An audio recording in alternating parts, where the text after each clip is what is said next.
Online students, आवाज आ रही है आपको? साउंड आ रही है?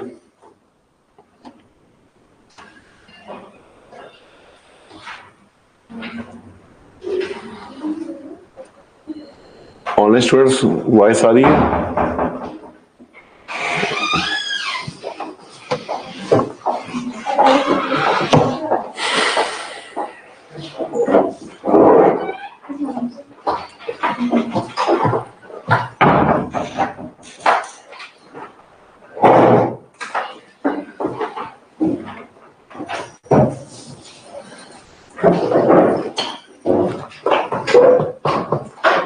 आज मतलब कि समझने वाला कम है, लिखने वाला ज्यादा है।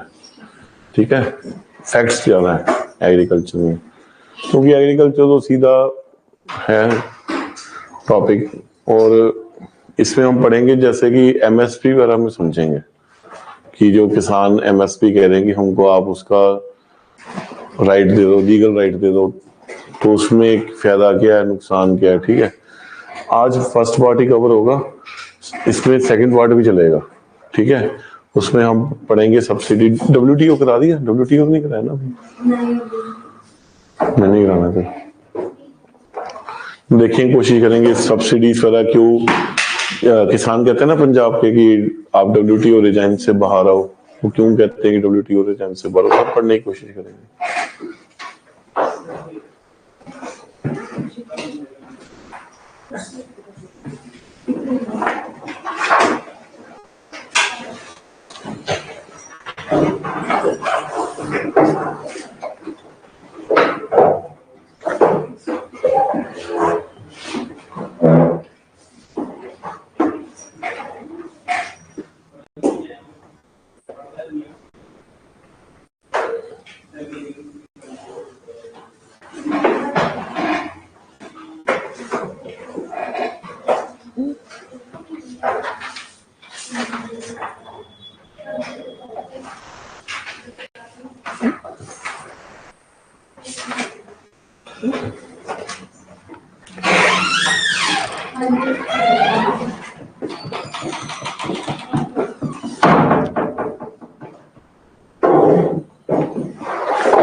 चलिए, आज एग्रीकल्चर का पार्ट 1 पढ़ेंगे।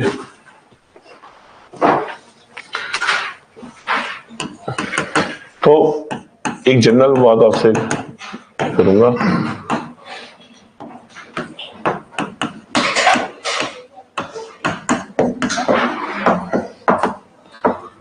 किसी भी इकोनॉमी के मेन जो सेक्टर्स होते हैं वो 3 होते हैं। हालांकि अब ऑर्डिनरी सेक्टर को भी चौथा सेक्टर मान लेते हैं वो लोग, ठीक है, पर हम अभी बेसिक में चलेंगे।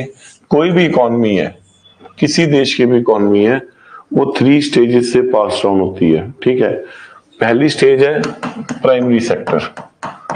तो प्राइमरी सेक्टर क्या है? Agriculture and allied. एक तो एग्रीकल्चर जो है, खेती बाड़ी है, वो किसमें आता है? हाँ जी, स्टॉक मार्केट कंप्लीट हो गया। उसके कुछ जो फैक्ट्स थे वो मैं आपको नोट्स में दे दूंगा। जो समझने वाला पार्ट था मैंने, वो कंप्लीट हो चुका है आपका। ठीक है, नोट्स दूंगा इस पे, मैं कोशिश करूंगा चैप्टर वाइज ही दूंगा आपको। ठीक है, तो कोई भी इकोनॉमी 3 स्टेजेस से पास डाउन होती है: प्राइमरी सेक्टर, सेकेंडरी सेक्टर और टर्शरी सेक्टर। ठीक है, जो प्राइमरी सेक्टर होता है वो एग्रीकल्चर और अलाइड एक्टिविटीज से डील करता है। तो एग्रीकल्चर तो खेती बाड़ी होगी, ठीक है, और अलाइड इसमें क्या आता है? जैसे डेयरी फार्मिंग,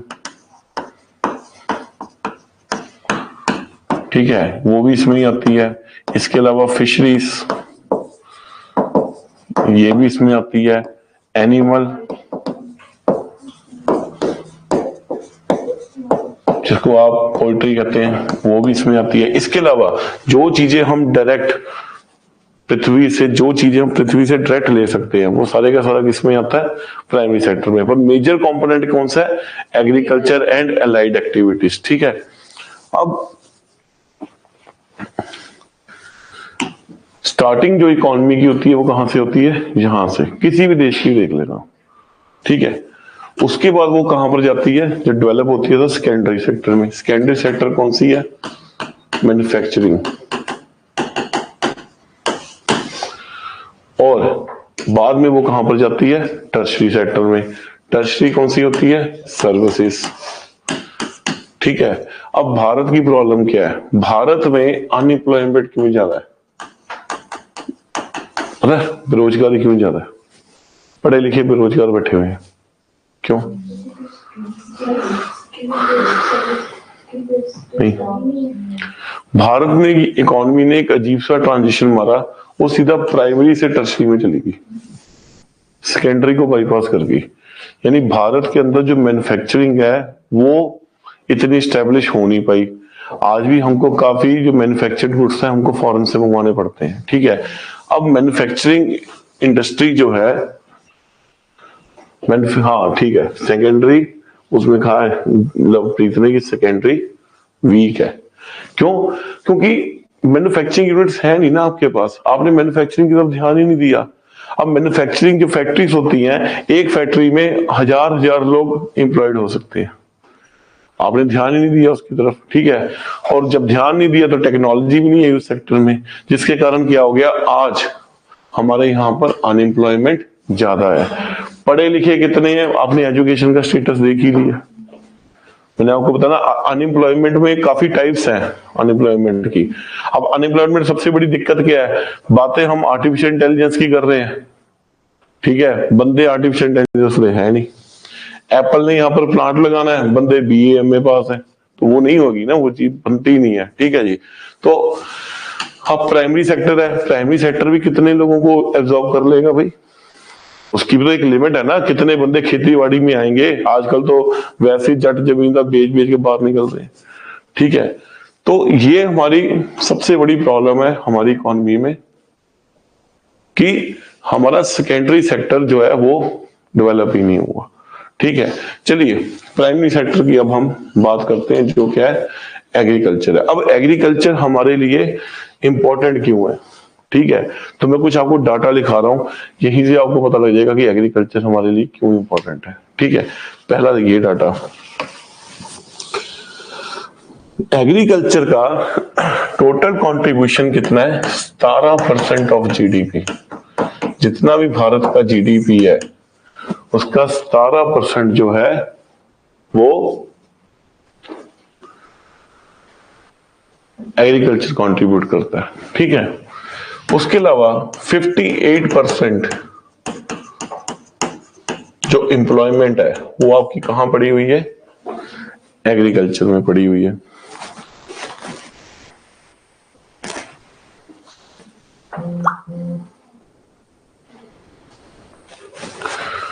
एग्रीकल्चर का 13.5% कंट्रीब्यूशन है नेशनल इनकम में।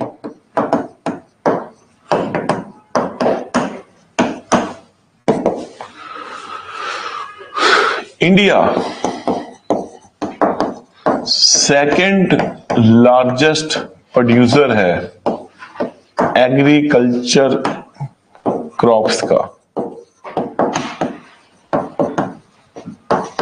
एग्रीकल्चर क्रॉप्स का सेकंड लार्जेस्ट प्रोड्यूसर कौन है वर्ल्ड का, इंडिया। फर्स्ट में कौन है, चाइना, ठीक है। फर्स्ट में चाइना, एरिया बड़ा है ना उसका, पॉपुलेशन भी बड़ी है उनकी, ठीक है। चाइना, अब तो खैर हमारी पॉपुलेशन बड़ी हो गई है, ठीक है। पहले में चाइना और दूसरे में इंडिया, ठीक है। आगे चलिए, भारत दुनिया का सबसे बड़ा प्रोड्यूसर है और एक्सपोर्टर भी है, किसका, कॉटन का।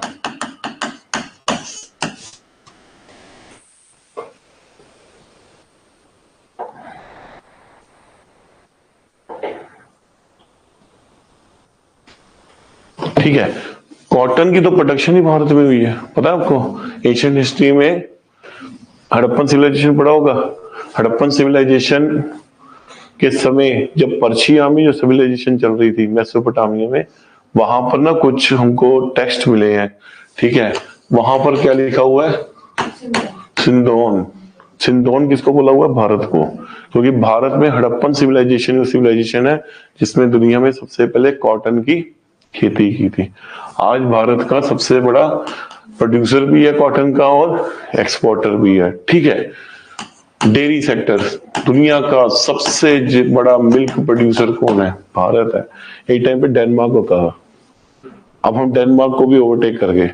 ठीक है, वो अलग बात है कि जब ध्यान से देखोगे तो सर्फ वगैरह डाल डूल के तुमने दूध बनाया, वो अलग बात है। ढाटों में तो तुम चलो आगे निकल गए, ये भी तो देखो ना दूध बन के रहा तुम्हारा। ठीक है, तो फिर भी चलो भारत सबसे बड़ा प्रोड्यूसर है मिल्क का। इसके अलावा लिखिए, भारत जिंजर का सबसे बड़ा प्रोड्यूसर है। जिंजर का भारत सबसे बड़ा प्रोड्यूसर है। पोटैटो का सबसे बड़ा प्रोड्यूसर इसमें कौन है? भारत है। इसके अलावा वेजिटेबल्स का सबसे बड़ा प्रोड्यूसर इस समय कौन है? भारत है। आगे चलिए, अनियन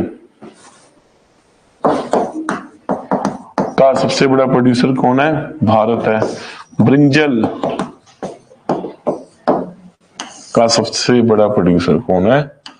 भारत है। आप खुद लगा सकते हो कि ये कितनी इंपॉर्टेंस है एग्रीकल्चर की। ठीक है, एक देश की एग्रीकल्चर रीढ़ की हड्डी है और किसान कहां बैठे हैं? बॉर्डर पे। ये बदकिस्मती है देश की। ठीक है, चलिए ये क्या है? आपके इंपॉर्टेंट फैक्ट्स हैं। ठीक है, चलिए अब भारत का जो एग्रीकल्चर है ये मॉनसून पे डिपेंड है। तो भारत की जब भी एग्रीकल्चर की गाथा गाई जाती है तो वहां पर किसान को बैठाया जाता है, किसान खेत में बैठा है और इस तरह आकाश की ओर देख रहा है। ठीक है, क्यों? क्योंकि मॉनसून पे डिपेंड है ना। ठीक है, जो मॉनसून आते हैं, मॉनसून अच्छे होंगे तो एग्रीकल्चर अच्छा होगा, मॉनसून अच्छे नहीं होंगे तो एग्रीकल्चर अच्छा नहीं होगा। ठीक है, ठीक है, आप कहोगे कि हमने कैनाल्स बना ली हैं, कैनाल से हमको इरिगेशन मिलना शुरू हो गया है, पर हर जगह तो कैनाल्स नहीं है ना। चलो आपको पंजाब को मिल गया, हरियाणा को मिल गया, ठीक है, आप लोगों को मिल गया। बिहार में तो आपको पता है एफसीए उठाती ही नहीं है किसान से। तो जो किसान से उठा रही है यूपी, आपका पंजाब, हरियाणा या तमिलनाडु, आंध्र प्रदेश के कुछ एरिया हैं जहां से एफसीए गेहूं उठाती है, हर जगह से नहीं उठाती। क्यों? वहां पर इंफ्रास्ट्रक्चर ही नहीं है, ना रोड्स है, ना कुछ है, ना कैनाल्स भी इतने अच्छे नहीं है वहां पर। ठीक है, आपको तो भांगड़ा से पानी मिल गया, आपने कर लिया, बारिश नहीं भी पड़ी। ठीक है, पर ये लोग क्या करेंगे? आज भी जो भारत का एग्रीकल्चर है किस पे डिपेंड है? मॉनसून पे डिपेंड है। और अब डोनाल्ड ट्रंप है, डोनाल्ड ट्रंप ने ये बात कह दी कि जो पृथ्वी की हमने टेम्परेचर की लिमिट बनाई थी, लिमिट क्या बनाई थी क्योटो प्रोटोकॉल वाले में, कि 1.5 डिग्री से 2 डिग्री सी से हमने आगे नहीं जाने देना। जो गर्मी हो रही है हमने 1.5 से 2 डिग्री सी से आगे नहीं जाने देना। चलेंगे ना ये लोग? कितना चलेंगे वो तो आपको बता ही नहीं रहे। कुछ डाटे तो यहां तक कह रहे हैं कि ये 4 भी क्रॉस हो चुका है। ना देखो ना, ग्लोबल वार्मिंग हो रही है ना, सर्दियां रह कितनी गई हैं। ठीक है, अब ये जो ग्लोबल वार्मिंग हो रही है, डोनाल्ड ट्रंप ने बोला हम इन टारगेट्स को नहीं मानते, हमको कोई लेना देना नहीं है, हम तो अपना जो भी है प्रोडक्शन करेंगे, मैन्युफैक्चरिंग करेंगे, जीडीपी को बढ़ाएंगे, हमको क्या लेना देना, हम इस चीज को नहीं मानते। वो इंटेलिजेंट है। वो क्यों नहीं मानते? क्योंकि ग्लोबल वार्मिंग का सबसे बड़ा जो रिसेंट रिपोर्ट आई है, किसको असर होने वाला है? भारत को। याद रखना, जब ग्लोबल वार्मिंग क्यों होती है, देखो हुआ क्या, मॉनसून कब आएंगे? जब हाई प्रेशर और लो प्रेशर जनरेट होता है। हाई प्रेशर से लो प्रेशर की ओर इस तरह होता है ना। ठीक है, हाई प्रेशर से लो प्रेशर की तरफ विंड्स जाती है। ठीक है जी, अब हाई प्रेशर कौन सा है? ठंडा एरिया। लो प्रेशर कौन सा है? गर्म एरिया, तो कहीं पर ठंडा है कहीं पर गर्म है, और जो भी चीज जाएगी वो कहां से जाएगी, हाई प्रेशर से लो प्रेशर में। आपने कर दी ग्लोबल वार्मिंग, ठंड कम होगी, ठीक है, जब ठंड कम होगी तो यहाँ पर टेम्परेचर इंक्रीज होगा, तो क्या मानसून बनेगा? मानसून तो बनेगा नहीं। उनको कोई प्रॉब्लम नहीं है, उनकी जीडीपी चल रही है आर्म्स पे, तभी पूरी दुनिया में क्लेश पाके रखा हुआ लोगों ने, ठीक है, क्लेश डालते हैं और अपने हथियार बेचते हैं। उनकी तो इकॉनमी चल रही है। इकॉनमी सबसे ज्यादा किसकी इफेक्टेड होगी? भारत की और चाइना। तो अब वो क्या कहते हैं, हम क्योटो प्रोटोकॉल से निकल के हमको विलेन अगर नहीं। तो भारत का एग्रीकल्चर आने वाले टाइम में बहुत बड़े खतरे के अंदर पड़ा हुआ है। किसान वैसे ही टेंशन में, और अगली टेंशन आपको ये आ रही है, और 1-2 साल के अंदर देख लेना आप, वैसे भी फ्लक्चुएशंस होनी शुरू हो चुकी हैं। अगर आपने गेहूं उगाना है सर्दी में, ठंड चाहिए ना, ठंड है कहाँ?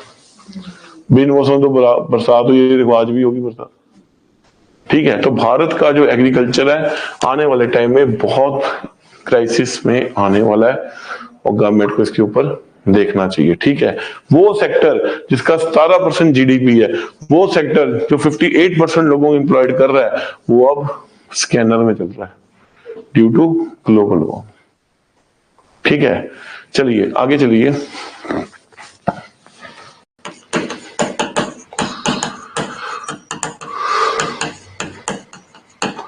अगर आप इसकी हिस्टोरिकल डेवलपमेंट देखें एग्रीकल्चर की, ठीक है, तो फर्स्ट 5 ईयर प्लान में ही हमको दिखता है कि गवर्नमेंट ने आजादी के बाद अपनी पूरी कंसंट्रेशन दी थी किसकी तरफ? एग्रीकल्चर की तरफ, ठीक है। फर्स्ट 5 ईयर प्लान का जो 30% अमाउंट था, जितना भी पैसा अलॉट हुआ था, 30% वो किसको समर्पित था? एग्रीकल्चर को। और हम इसमें सक्सेसफुल भी हुए, एग्रीकल्चर की बम्पर प्रोडक्शन हुई, ठीक है। पर भारत वालों को प्रॉब्लम पता क्या है? वो एक बार होगी ना, ये खुश होकर बैठ जाते हैं, बस होगी तो अब चलेगी, ठीक है।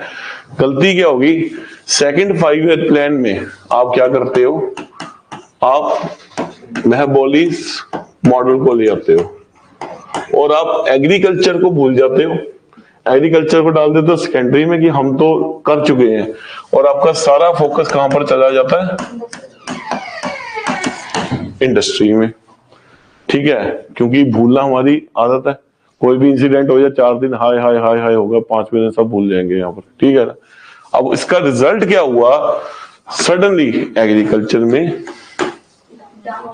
डिक्लाइन आना शुरू हो गया, एग्रीकल्चर में डिक्लाइन आना शुरू हो गया, ठीक है। और उसी के साथ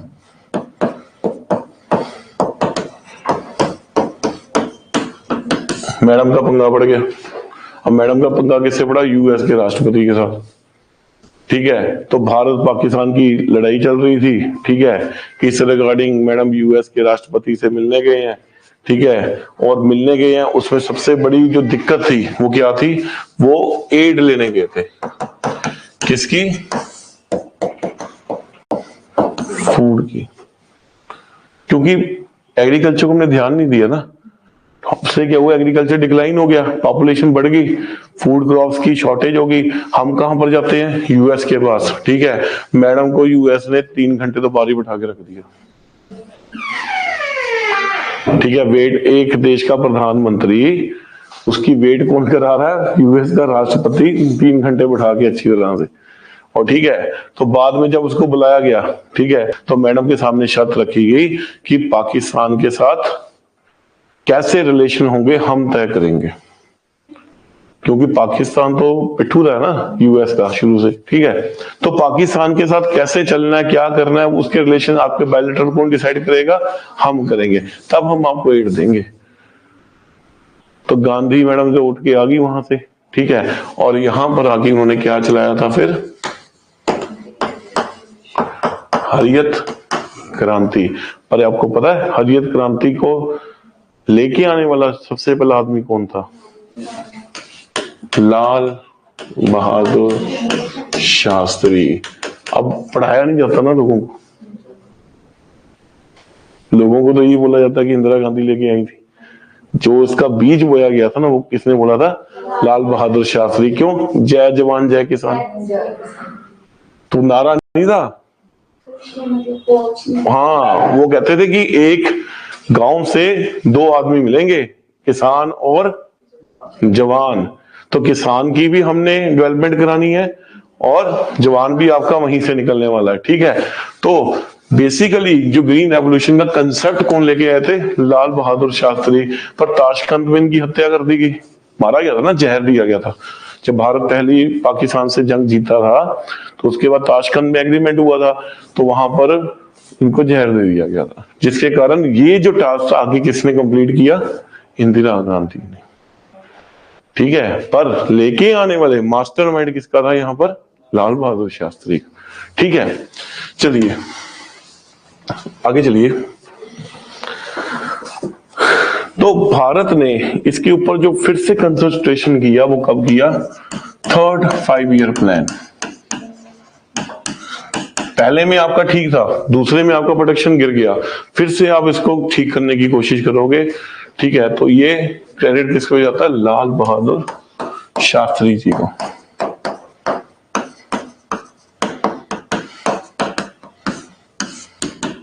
चलिए, तो एक प्रोग्राम लेके आए एग्रीकल्चर की डेवलपमेंट के लिए, जिसका नाम क्या था? IADP। IADP,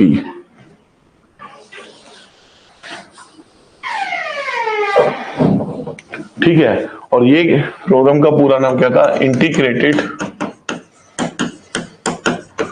agriculture development programme.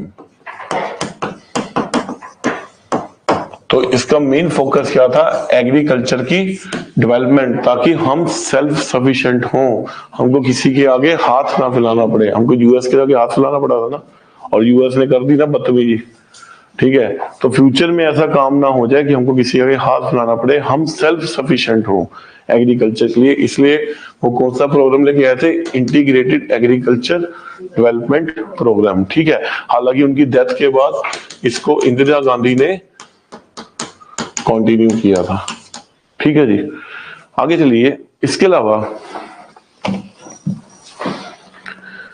Agriculture की डेवलपमेंट होती रही, ग्रीन रेवोल्यूशन भी आया। सबसे बड़ी डेवलपमेंट कब देखने को मिली? 12th 5 ईयर प्लान, जो आजकल चल रहा है। हालांकि अब तो हमने इसको प्लानिंग कमीशन को नीति योग में कन्वर्ट कर दिया, पर प्लान तो हम उसको बना के चल ही रहे हैं अभी भी, ठीक है। 12th 5 ईयर प्लान, ठीक है। अब इस प्लान में एक बहुत बड़ा कंसेप्ट आया, ठीक है। लिखिए वो कंसेप्ट क्या था? कि हम हॉर्टिकल्चर को प्रमोट करेंगे, डेयरी फार्मिंग को भी प्रमोट करेंगे, प्लस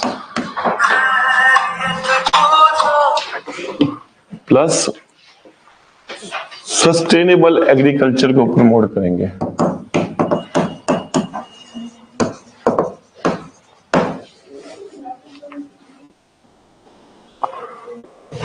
ठीक है जी। 12th 5 ईयर प्लान में हमने क्या बोला? हम हॉर्टिकल्चर में आगे फ्रूट्स वेजिटेबल्स। अच्छा बताओ, हॉर्टिकल्चर को क्यों हम प्रमोट कर रहे हैं? ऐसा क्या हो गया कि हम हॉर्टिकल्चर, देखो वीट में हम संक्षिप्त हो चुके हैं, वीट और राइस की प्रोडक्शन हमारी अच्छी चल रही है, इवन वीट एंड राइस की एमएसपी भी तय हो रही है ना, एफसीआई उठा रही है उसको, ठीक है। अब हम हॉर्टिकल्चर डेयरी फार्मिंग में क्यों आए? आपको पता है हॉर्टिकल्चर महंगा है, फ्रूट्स महंगे हैं, ठीक है। अगर सोना देखना हो ना, सुनहरे की दुकान बंद हो, सेब को देख लो, वो भी सोना ही है, 100 रुपए के 2, ठीक है ना।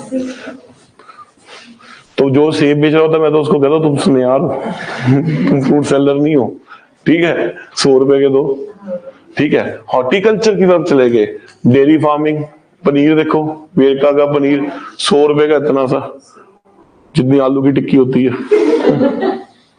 ठीक है। फिर हम क्यों इसकी तरफ चले गए? क्यों? क्योंकि हमारी अब पर कैपिटा इनकम बढ़ चुकी है। पहले लोग गरीब थे, ठीक है, पहले वो अपनी डेली नीड्स को करते थे, आज हमारे पास पैसा है, ठीक है, खुला पैसा है, तो हम सेब भी खाते हैं, ठीक है, पनीर भी खाते हैं, डेयरी प्रोडक्ट्स भी खाते हैं। तो ये क्या है, बेसिकली महंगी आइटम्स है, इसलिए हमने इसको प्रमोट किया, क्योंकि अब हम जो है अमीर हैं, ठीक है। वैसे देश अभी भी गरीबी में है, ठीक है, और देश का गरीबी में होने का सबसे बड़ा कारण पता क्या, आधे लोग तो इनकम टैक्स ही नहीं देते। देश बेसिकली गरीब नहीं है, डांटों में गरीब है।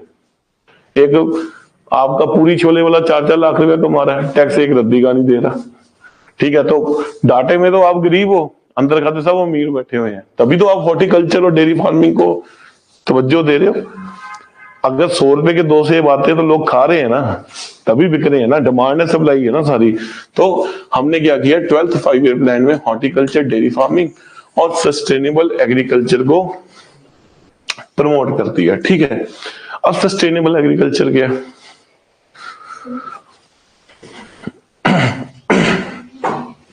What do you mean by sustainable agriculture? Sustainable development के बारे में पढ़ा है? सर इस वजह से उसको यूज करना कि जो अभी भी कंज्यूम और इन फ्यूचर यस यस, ताकि हमारी जनरेशंस भी उसको, अब देखो ना एग्रीकल्चर लैंड है, ठीक है, उसमें दे तुम पेस्टिसाइड डाल रहे हो, दे तुम फर्टिलाइजर डाल रहे हो, तो उसकी प्रोडक्टिविटी तो गिरेगी ना, ठीक है। अक्सर आपने देखा होगा टुल्लू पंप चल रहा है, ट्यूबवेल चल रहा है, किसान आराम से सोया हुआ है, भैया जो पानी इकट्ठा होगा तो क्या वो नमक की अंदर बढ़ाएगा नहीं, सोइल में सैलिनिटी को नहीं बढ़ाएगा, इससे लैंड खराब नहीं होगी। तो लैंड को इस तरह से यूज करना कि ना केवल हमारा फ्यूचर जनरेशन, उसके लिए भी वो हेल्प करे, इसको हम क्या कहते हैं, सस्टेनेबल एग्रीकल्चर। आप कहोगे ये कंसेप्ट क्यों लेके आए, तो सीधा चल जाओ बठिंडा। अब बठिंडा में तो बहुत बड़ी त्रासदी भी पड़ी है, हर रोज बठिंडा से राजस्थान ट्रेन चलती है कैंसर पेशेंट की, लद के बठिंडा से राजस्थान एक ट्रेन जाती है हर रोज, ठीक है, कैंसर पेशेंट्स की, क्योंकि राजस्थान में आई थिंक अलवर साइड में एक कैंसर का हॉस्पिटल है जहां फ्री ट्रीटमेंट है। भैया यहाँ पर तो लोग छतों के ऊपर चढ़े होते हैं, इतना कैंसर का पेशेंट है मालवा रीजन में। हमने क्या किया, हमने ज्यादा यूज कर लिया ना उसका फर्टिलाइजर का, गवर्नमेंट ने वो अच्छी सब्सिडी दी आपको, आपने सारा उसके अंदर इस्तेमाल कर दिया, जिसके कारण क्या हुआ, मालवा बेल्ट में कैंसर के पेशेंट्स बहुत बढ़ रहे हैं। तो क्या ये सस्टेनेबल यूज हुआ? नहीं। अगर आपने इतना फर्टिलाइजर वाला फेंक दिया, खुद तो खराब हुए हुए आपने लैंड की प्रोडक्टिविटी को भी खराब कर दिया, ठीक है। तो आने वाली जनरेशन ने हवा ही खानी है, जीना नहीं है, कुछ खाना नहीं है। तो ये क्या लेके हम सस्टेनेबल एग्रीकल्चर, भैया इस तरह से यूज करो ताकि आने वाले टाइम की जो जनरेशन है वो भी इसको यूज कर पाए, ठीक है। तो ये हमारा 12th 5 ईयर प्लान का टारगेट था, ठीक है जी। देखिए इसको,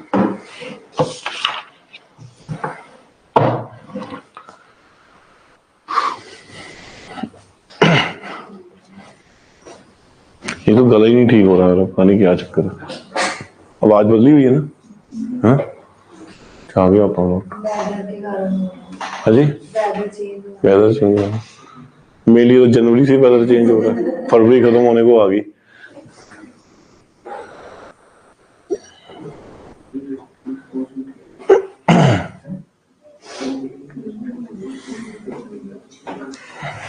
वैसे जो इनके हालात है ना, जो दुनिया के हालात हैं, तो मुझे ऐसा लगता है कि आप लोग, आपका नाम 2035-40 तक कोई ना कोई कांड हो जाना, दुनिया आधी दुनिया खत्म हो जाएगी।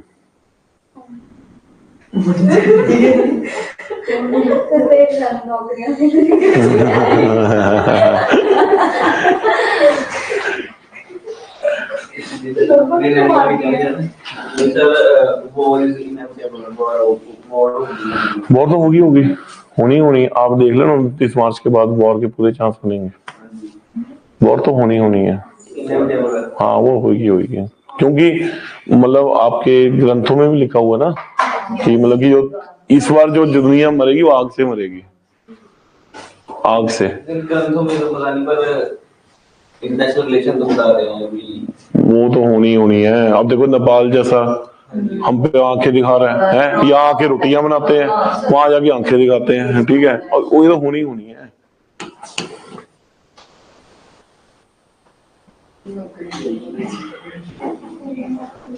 चलिए अब आगे लिखिए, कलर्ड रेवोल्यूशंस इन इंडिया। ठीक है, तो हम पढ़ेंगे ग्रीन रेवोल्यूशन, अभी पढ़ेंगे डिटेल में इसको। तो ग्रीन रेवोल्यूशन किससे डील करता था? एग्रीकल्चर से, यानी क्रॉप से, इसलिए इसको क्या कहते थे? हरित क्रांति। ठीक है, पर ग्रीन रेवोल्यूशन के अलावा भी काफी कलर रेवोल्यूशन हम लेके आए हैं। किस किस सेक्टर में लेके आए हैं, ये कई बार क्वेश्चन आ जाता है वहां पर। ठीक है, चलिए देखो 1967 तक आप लेके चलो। वैसे तो मेरे को पता है लाल बहादुर शास्त्री जी ले आए थे उसको। ठीक है, आप ये लेके चलो कि 1967 के 65 और 67 के बीच में आप लेके चलो, क्योंकि जो क्रेडिट मिल गया वो इंदिरा गांधी को मिल गया, लेके आने वाले वो ही थे। अगर वो ना जाते ना कहीं पर तो क्रेडिट उनका ही था, वो बहुत पहले ही आ जाता। ठीक है, लेके चलो, आप यहीं पर ही लेके चलो। ठीक है, चलिए पहला रेवोल्यूशन, ग्रीन रेवोल्यूशन किसमें? एग्रीकल्चर में। लिखिए व्हाइट रेवोल्यूशन। व्हाइट रेवोल्यूशन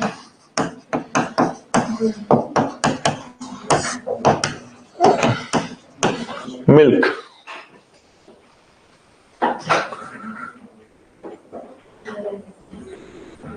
इसमें लिखा हुआ चुटकी कौन है? कौन भाई चुटकी कौन है?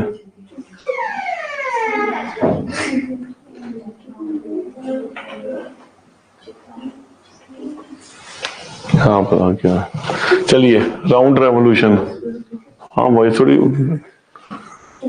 उसमें लिखा चुटकी कौन है, पता नहीं कोई बच्चा लिख रहा है, क्योंकि आवाज ना उधर हो रही हो फिर से। चलिए राउंड रेवोल्यूशन पोटैटो, लिखो लिखो, round revolution potato. Grey revolution fertilisers. Round revolution potato. Grey revolution fertilisers.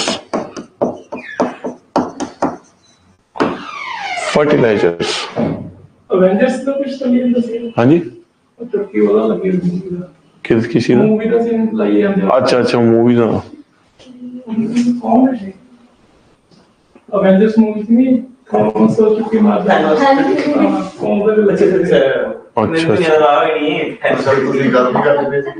अच्छा अच्छा अच्छा अच्छा अच्छा अच्छा अच्छा अभी अच्छा अच्छा अच्छा अच्छा ठीक है। मैं क्या पता चुटकी कौन है यार। कोई बार हो चुके ना माइक उधर वाला का। अच्छा अच्छा ठीक है।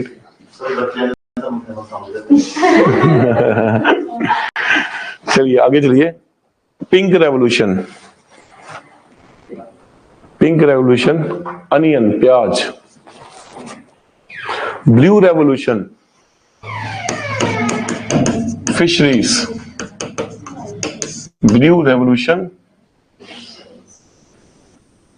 Fisheries. Red revolution, red revolution meat and tomato. Red revolution meat and tomato. Yellow revolution oil seed. Yellow revolution oil seed. ठीक है, आगे चलिए golden revolution. Golden revolution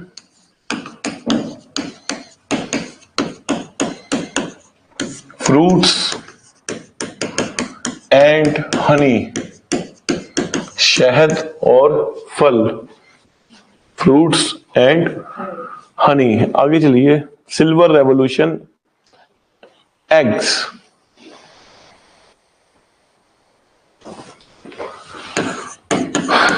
silver fibre revolution cotton. Silver fibre revolution cotton. Silver revolution किसमें? Eggs में। Silver fibre revolution cotton.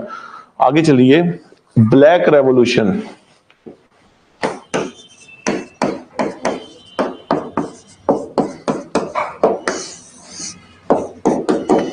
Petroleum, black revolution, petroleum. Evergreen revolution, एक नया concept आया, evergreen revolution. चलिए इसके बारे में थोड़ा पढ़ लेते हैं। एवरग्रीन रेवोल्यूशन, ये क्वेश्चन ना आ चुका है यूपीएससी में एक और, तभी मैं इसके ऊपर थोड़ा बता रहा हूं, ठीक है। तो एवरग्रीन रेवोल्यूशन का कंसेप्ट किसने दिया था? एमएस स्वामीनाथन, का नाम सुना होगा आपने, हालांकि डिटेल अभी पढ़ लेंगे। तो एग्रीकल्चर सेक्टर में जितना भी काम किया, आपके ग्रीन रेवोल्यूशन में भारत में जिसने काम किया, वो बड़े एग्रीकल्चर साइंटिस्ट कौन थे? एमएस स्वामीनाथन। इन्होंने एमएसपी के ऊपर भी काफी रिपोर्ट्स दी हैं, ठीक है। तभी किसान कहते हैं ना कि स्वामीनाथन कमेटी की आप रिपोर्ट को लागू करो, ठीक है जी। हम पढ़ेंगे एमएसपी में क्यों प्रॉब्लम आ रही है हमको इसमें, ठीक है। तो एमएस स्वामीनाथन इस कंसेप्ट को लेके आए थे। भारत में ग्रीन रेवोल्यूशन के जनक कौन थे? एमएस स्वामीनाथन। तो ये कौन है? एक एग्रीकल्चर साइंटिस्ट है, ठीक है। तो गवर्नमेंट ने time to time various agriculture committee भी बनाई है इनके अंडर। और आपको ये भी पता होना चाहिए कि एमएसपी में इन्होंने बहुत बड़ी चर्चा की थी, रिपोर्ट्स लिखी थी, जो आज किसान जिसको सपोर्ट भी करते हैं, ठीक है। तो एमएस स्वामीनाथन ने हम कुछ साल पहले, जब प्रधानमंत्री मनमोहन सिंह जी थे, उन्होंने एक नया कंसेप्ट दिया, एवरग्रीन रेवोल्यूशन, ठीक है। तो एवरग्रीन रेवोल्यूशन क्या है? Overall agriculture development, overall agriculture development, overall, जिसमें एग्रीकल्चर भी है, अलाइड सेक्टर भी है, फर्टिलाइजर भी है, सब कुछ। अगर हम सबको एक साथ डेवलपमेंट, एग्रीकल्चर सेक्टर कौन सा छोटा है, ठीक है। ओवरऑल डेवलपमेंट अगर चल जाओ अलाइड सेक्टर्स को भी, तो उसको उन्होंने क्या कंसेप्ट दे दिया? Evergreen revolution. ये क्वेश्चन पूछा जा चुका है एक बार, ठीक है। आगे चलिए। ट्राई कलर रेवोल्यूशन,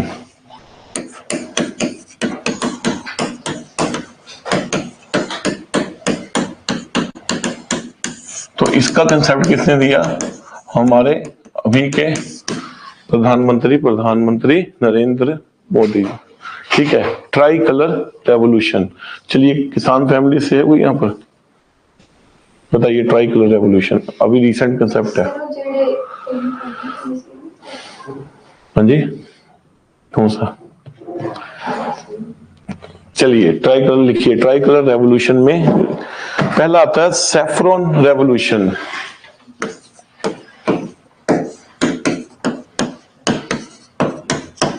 ये क्वेश्चन भी आपका, ये इस बार राजस्थान पीसीएस में पूछा हुआ था उन्होंने। Saffron revolution dedicated to solar energy. आने वाले टाइम की बहुत बड़ी एनर्जी है सोलर एनर्जी। किसी ने ना भविष्यवाणी की है, किसी पंडित ने, आज से 3 महीने पहले। उसने कहा था कि 2025 से लेकर 2032 के बीच में डैम टूटना है, और इंडिया का उसने बताया था कि 30 to 40% एरिया जो होगा गुल, बिजली गुल खत्म, डैम ही टूट जाएगा। तो उसने कहा था कि आज ही सोलर प्लांट लगवा लो, उस समय करोड़ों की कीमत आ जाएगी।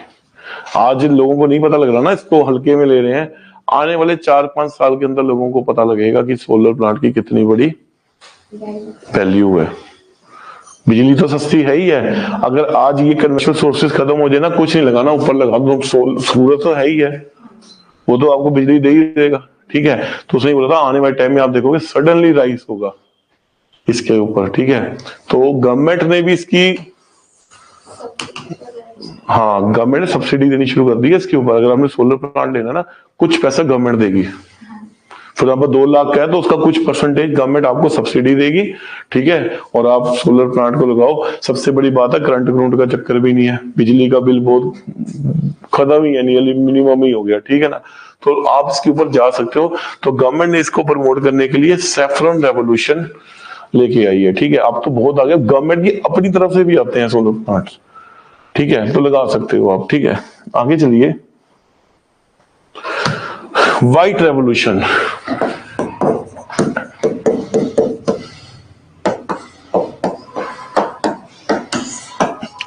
तो ट्राई कलर रेवोल्यूशन में दूसरा कौन सा आ गया?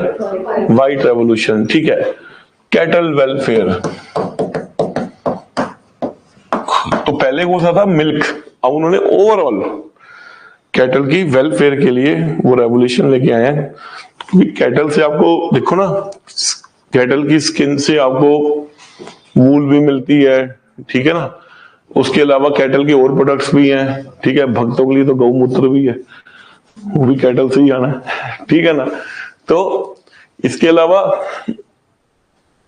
उन आप कैटल में लेके चलोगे बेसिकली उसको भी, तो ओवरऑल कैटल आपके लिए बहुत बड़ी चीज है, ठीक है, आपका धन है एक, ठीक है। तो व्हाइट रेवोल्यूशन में क्या लेके आए?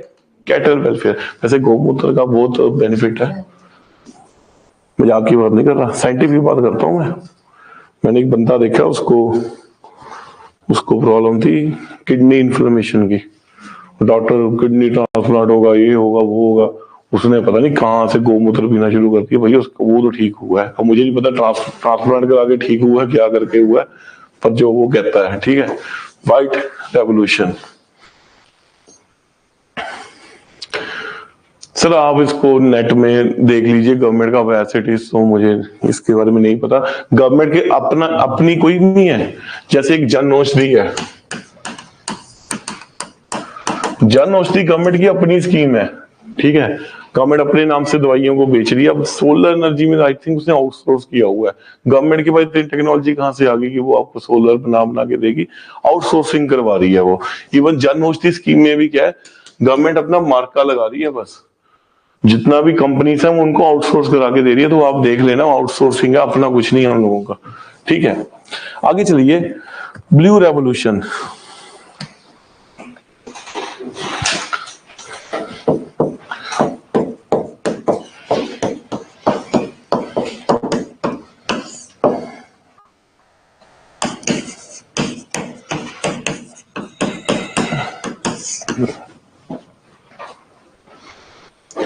हाँ जी, व्हाइट रेवोल्यूशन में अब मिल्क और कैटल वेलफेयर ओवरऑल है, ठीक है। चलिए, ब्लू रेवोल्यूशन जो नया कंसेप्ट आया, फिशेस तो है ही है, प्लस रिवर्स की डेवलपमेंट, रिवर्स की कंजर्वेशन, बाकी भी जो वाटर बॉडीज हैं उनकी क्लीनिंग। तो ये सारे का सारा कहां पर आ गया? अब ब्लू रेवोल्यूशन में। कंसेप्ट को बढ़ा दिया ना उन्होंने, ठीक है। तो जिसमें आप लगाओ कि अब यमुना के ऊपर काम शुरू हुआ है, ठीक है, गंगा के ऊपर भी काफी काम कर दिया उन लोगों ने, ठीक है।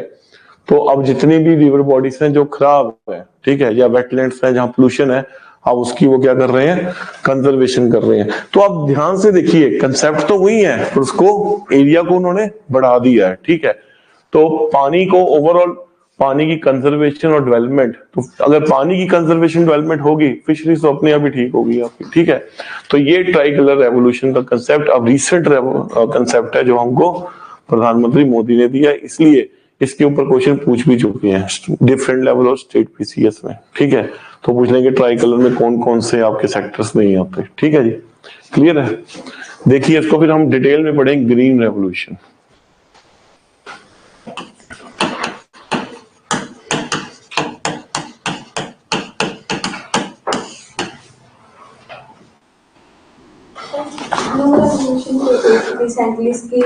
हाँ, मत्स्य संपदा मैं आपको बता दूंगा, मत्स्य संपदा स्कीम है वो आपको बताऊंगा। मत्स्य का मतलब ही होता है कि मछली को ही कहते हैं, मत्स्य संपदा स्कीम मैं आपको बताऊंगा जब मैं पढ़ाऊंगा एक्वाकल्चर आपको, ठीक है। आजकल तो आपने देखा होगा किसानों ने फिशरी शुरू कर दी है खेतों में ना, उसकी भी गवर्नमेंट आपको सब्सिडी देती है। मतलब मछली पालन अच्छा बिजनेस है, किसान क्या कर रहे हैं खेतों में अपना खड्डा खोल के ना, पौंड बनाकर मछली पालन कर, बहुत अच्छा बिजनेस है। मतलब इतना आपको वीट और राइस नहीं दे रहा जितना वो दे रहा है। फिर दूसरा बिजनेस बताऊं आपको, मशरूम कल्टीवेशन। आप आगे चल जाओ, यहाँ से मैथे की तरफ चल जाओ, मशरूम, वहां पर लोगों ने अपने खेतों को मशरूम प्लांट्स में चेंज करके रखा हुआ है, एक्सपोर्ट होता है उसका। ये भी एक नई, मतलब कि उसमें गवर्नमेंट आपको सब्सिडी दे रही है मशरूम की कल्टीवेशन, सीड्स प्रोवाइड कर, जैसे HBY सीड्स को ग्रीन रेवोल्यूशन में प्रोवाइड किया गया था, गवर्नमेंट आपको हेल्प कर रही है उसमें, ठीक है। तो किसी ने अगर साथ साथ किसी का काम है तो आप कर सकते हो डिवर्सिफिकेशन इसके अंदर, ठीक है। देखिए फिर आगे चले, ग्रीन रेवोल्यूशन।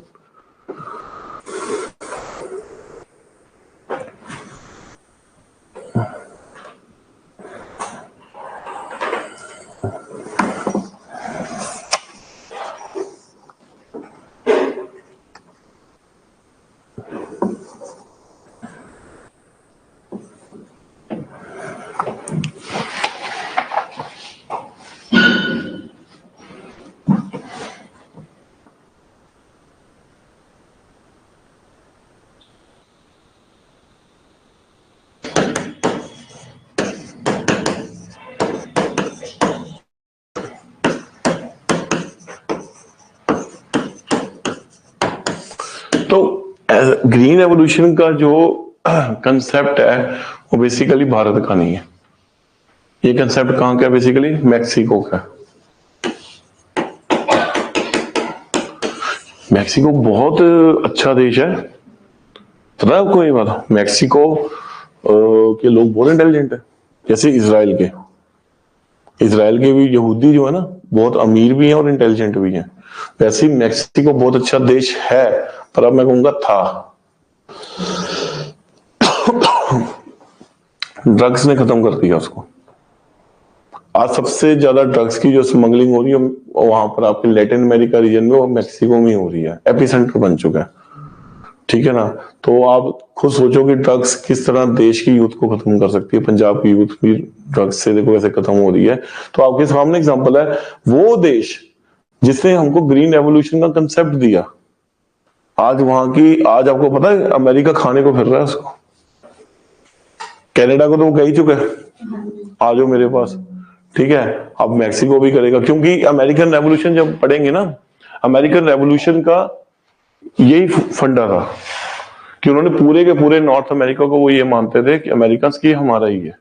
तो अब फिर से जो ट्रम्प है ना वो अमेरिकन रेवोल्यूशन के कंसेप्ट में चल रहा है, ठीक है। तो वो कंसेप्ट क्या है? Big brother concept, one America which includes आपका कनाडा और मैक्सिको। अब उसने क्या किया? मैक्सिको को खत्म करना था ना इसने, मैक्सिको में क्या किया इसने? ड्रग्स का काम करवाना शुरू कर दिया। बहुत चतुर देश है ये, बहुत चतुर देश है ये। ड्रग्स इसका काम, ठीक है। आपका हथियार इसका काम। तालिबान के हथियार कहां से आए? जब सोवियत के साथ तुम लड़ रहे थे वही हथियार चक्के तुमने तालिबान को बेच दिए।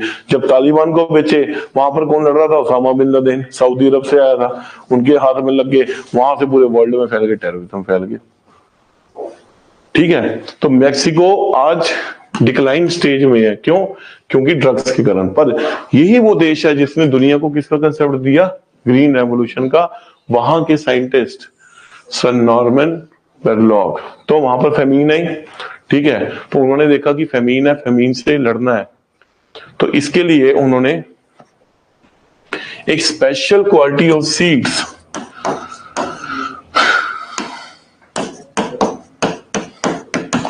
बनवाई। किसकी हेल्प से?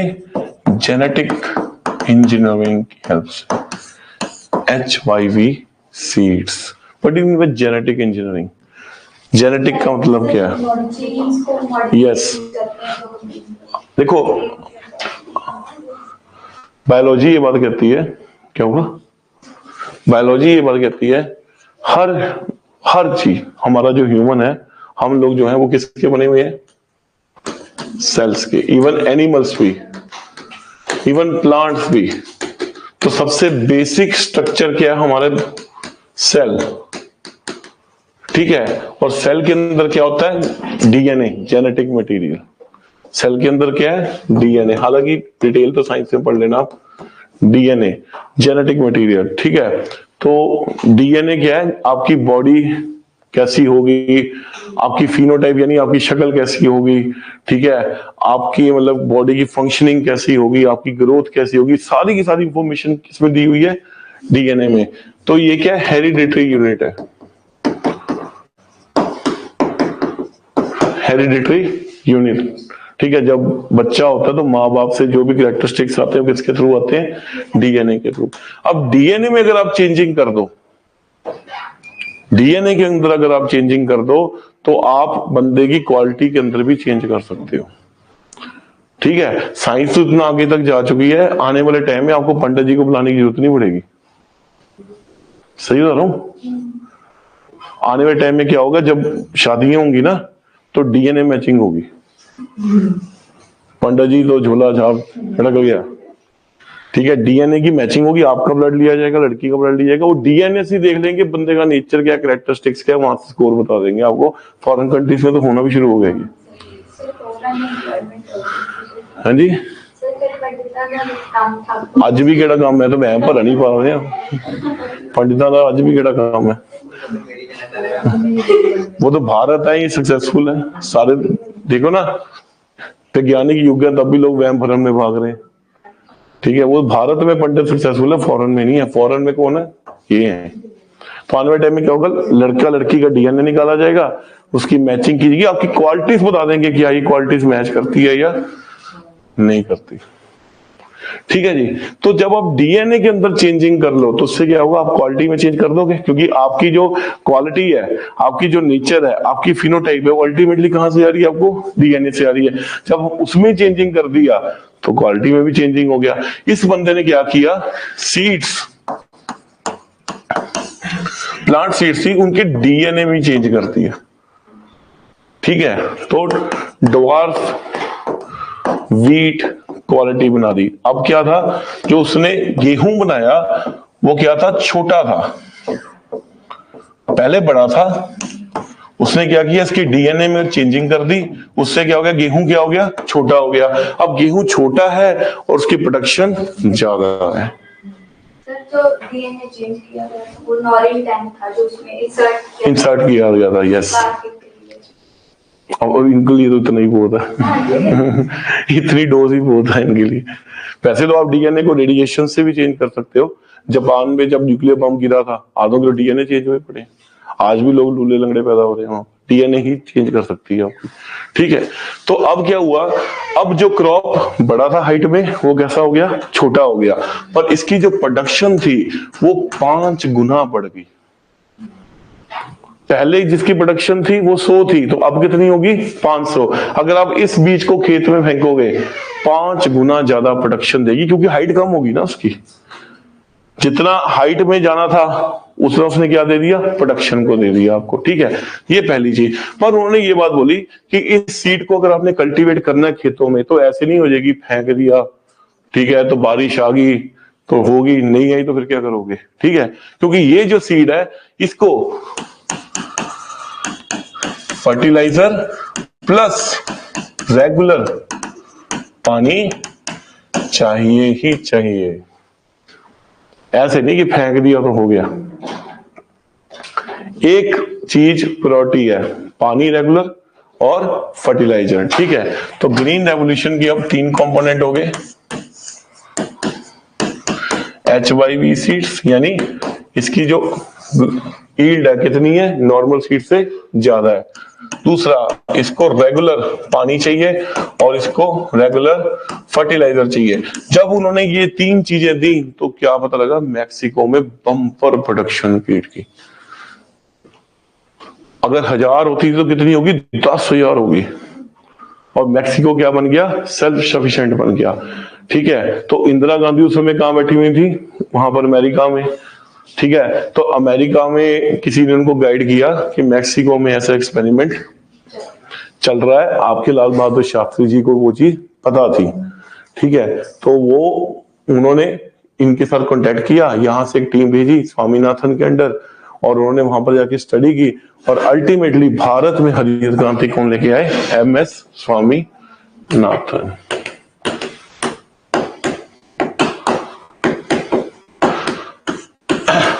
ठीक है जी, और अब इसको ट्रायल बेस करना है भारत में। ठीक है जी, तो ट्रायल बेस कहां किया गया, पंजाब, हरियाणा और तमिलनाडु। अब मैं आपसे पूछ रहा हूं, पूरा भारत छोड़ के इन 3 जगह में क्यों किया गया?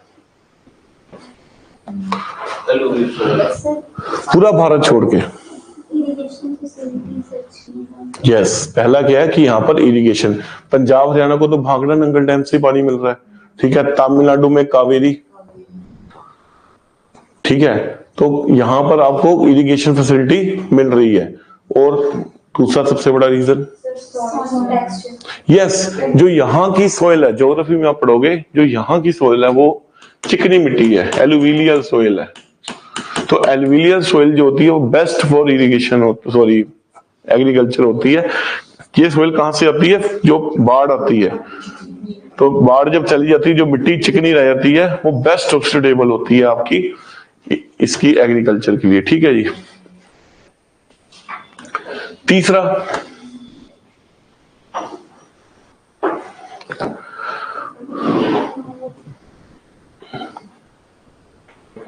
और क्या कारण हो सकता है?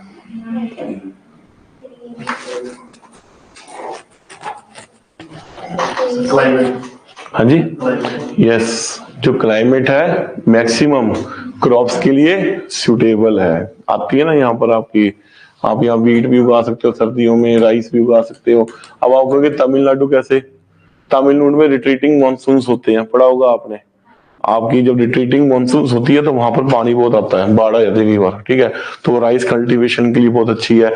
तमिलनाडु में कावेरी डेल्टा भी है, वो आपका राइस कल्टीवेशन के लिए बहुत अच्छा है, ठीक है। सबसे बड़ी बात, जो ये 3 स्टेट थे, इनके फार्मर्स अमीर है यार। पानी दे दिया, सब कुछ दे दिया, फर्टिलाइजर किसने लेने हैं? बीज लेने किसने है? अब गवर्नमेंट फ्री तो आपको बीज देने नहीं लगी, गवर्नमेंट तो आपको सब्सिडी देगी ना, कुछ पैसा तो आपको भी खर्चना पड़ेगा। बाकी स्टेट्स के जो फार्मर्स थे वो इतने अमीर नहीं थे। अल्टीमेटली इक्विपमेंट्स को परचेज भी तो करना है ना। भारत में पंजाब, हरियाणा और तमिलनाडु के जो किसान है वो अमीर है। अब तो आप यूपी का भी लगा लो, सारा यूपी नहीं, वेस्टर्न यूपी।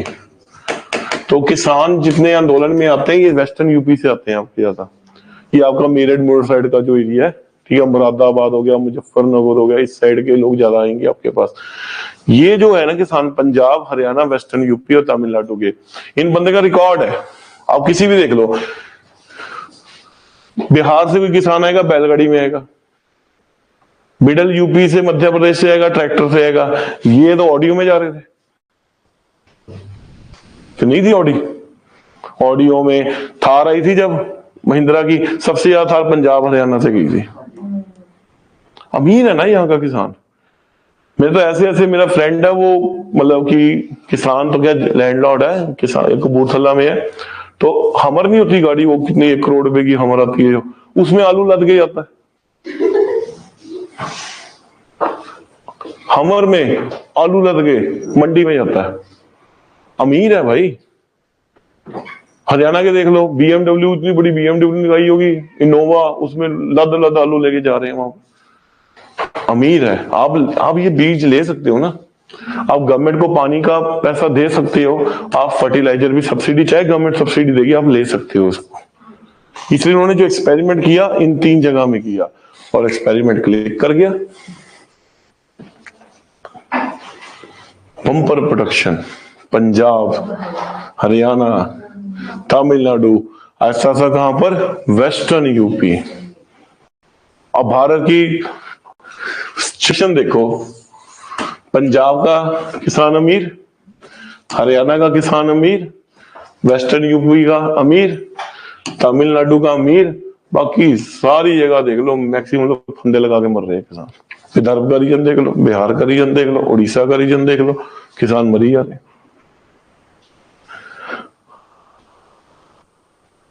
ठीक है, तो हुआ क्या? ग्रीन रेवोल्यूशन के हमको फायदे भी हुए। फायदे क्या हुए? पहला, भारत सेल्फ सफिशिएंट बन गया। अब हमको किसी के अमेरिका के पास जाके बोलने की जरूरत नहीं कि हमको एड दे दो, PL48, ठीक है, नहीं, अब हम सेल्फ सफिशिएंट हैं। ठीक है। दूसरा, बम्पर प्रोडक्शन। तीसरा, हमारी GDP में ग्रोथ आई। क्योंकि एग्रीकल्चर का मेजर कंट्रीब्यूशन किसका था? GDP का। हमारी जीडीपी में ग्रोथ आई। चौथा, हमारा एक्सपोर्ट बढ़ा जिससे हमको डॉलर्स आए, क्योंकि पेट्रोल तो भैया आपने डॉलर में लेना है, वो कौन से रुपये में चलेगा। अल्टीमेटली जब फॉरेन ट्रेड करना है तो आपको डॉलर में करना पड़ेगा ना।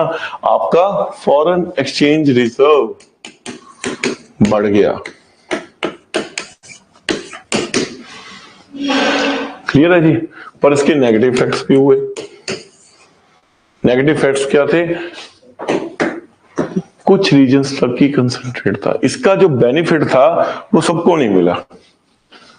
तो विदर्भ का रीजन, जो आपका महाराष्ट्र का रीजन है, आज भी किसान मर रहे। बिहार का रीजन, आज भी किसान मर रहे। ठीक है। वेस्ट बंगाल में आज भी किसान बढ़ रहे हैं। नक्सलवाड़ी विलेज, आज भी एरिया सारा नक्सलवादियों का है। ठीक है। आज भी कोई डेवलपमेंट नहीं है वहां पर। तो इसका जो बेनिफिट मिला कुछ लोगों को ही मिला, कुछ स्टेट्स को मिला, हर किसी को इसका बेनिफिट नहीं मिला, पहली बात। दूसरी सबसे बड़ी प्रॉब्लम क्या, पंजाब में हमने क्या किया, इन चीजों का एक्सेस यूज कर दिया। क्योंकि बाद में आप देखोगे इसमें एक और कंपोनेंट ऐड होगा, वो क्या है, पेस्टिसाइड। अब भैया यूरिया तो आपको सब्सिडी में मिल ही रहा है। ठीक है। तो इससे सबसे बड़ी प्रॉब्लम पहली क्या हुई, इन्होंने यूरिया अच्छा फेंका।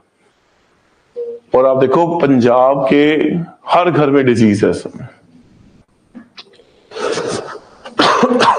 यूपी बिहार के जो है ना, वो हमसे ज्यादा फुर्तीले हैं, क्योंकि वो अपनी खेती करते हैं, अपना जो भी ऑर्गेनिक फर्टिलाइजर्स यूज करते हैं, उनकी एवरेज लाइफ ही हमसे ज्यादा है। बात ये नहीं कि वो काम करते हैं, बात ये है कि इसके अंदर यूरिया का कंटेंट इतना है, काम करने जोगा छोड़ा ही नहीं। ठीक है। इसके अलावा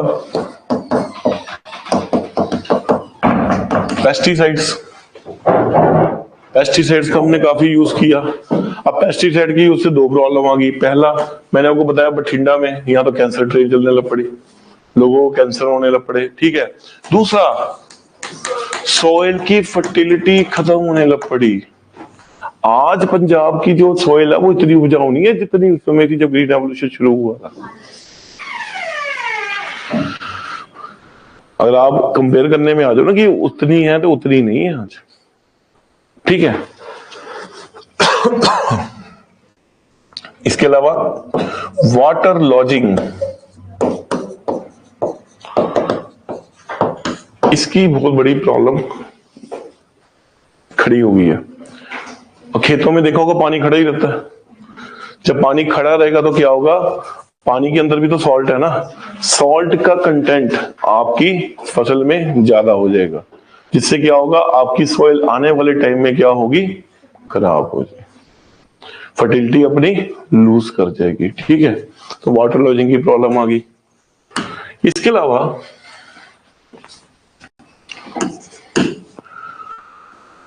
सबसे बड़ी प्रॉब्लम जो इसमें हमको देखने को मिल रही है वो ये है कि पंजाब के जो लोग हैं ग्रीन रेवोल्यूशन से इतने रिच हो गए कि उनका मास माइग्रेशन हो गया। कहां पर, वो अपनी जड़ से पीछे चले गए। यूएस कनाडा क्यों गए, पैसा था ना। देखो हर चीज की ना एक लिमिट होती है, उस लिमिट से बंदा जब क्रॉस करेगा तो कुछ ना कुछ चेंज आएगा ही आएगा। ठीक है। अगर आप वृंदावन चल जाओ, हरिद्वार चल जाओ, कुंभ चल जाओ, वहां आपको मैक्सिमम लोग फॉरेनर्स मिलेंगे। ठीक है। तो उन्होंने पूछोगे भाई तुसी थे सब कुछ छड़ के आयो, क्यों आयो, वो कहते हैं हम पीक देख चुके हैं, मटेरियलिज्म की अल्टीमेट पीक क्या हम देख चुके हैं।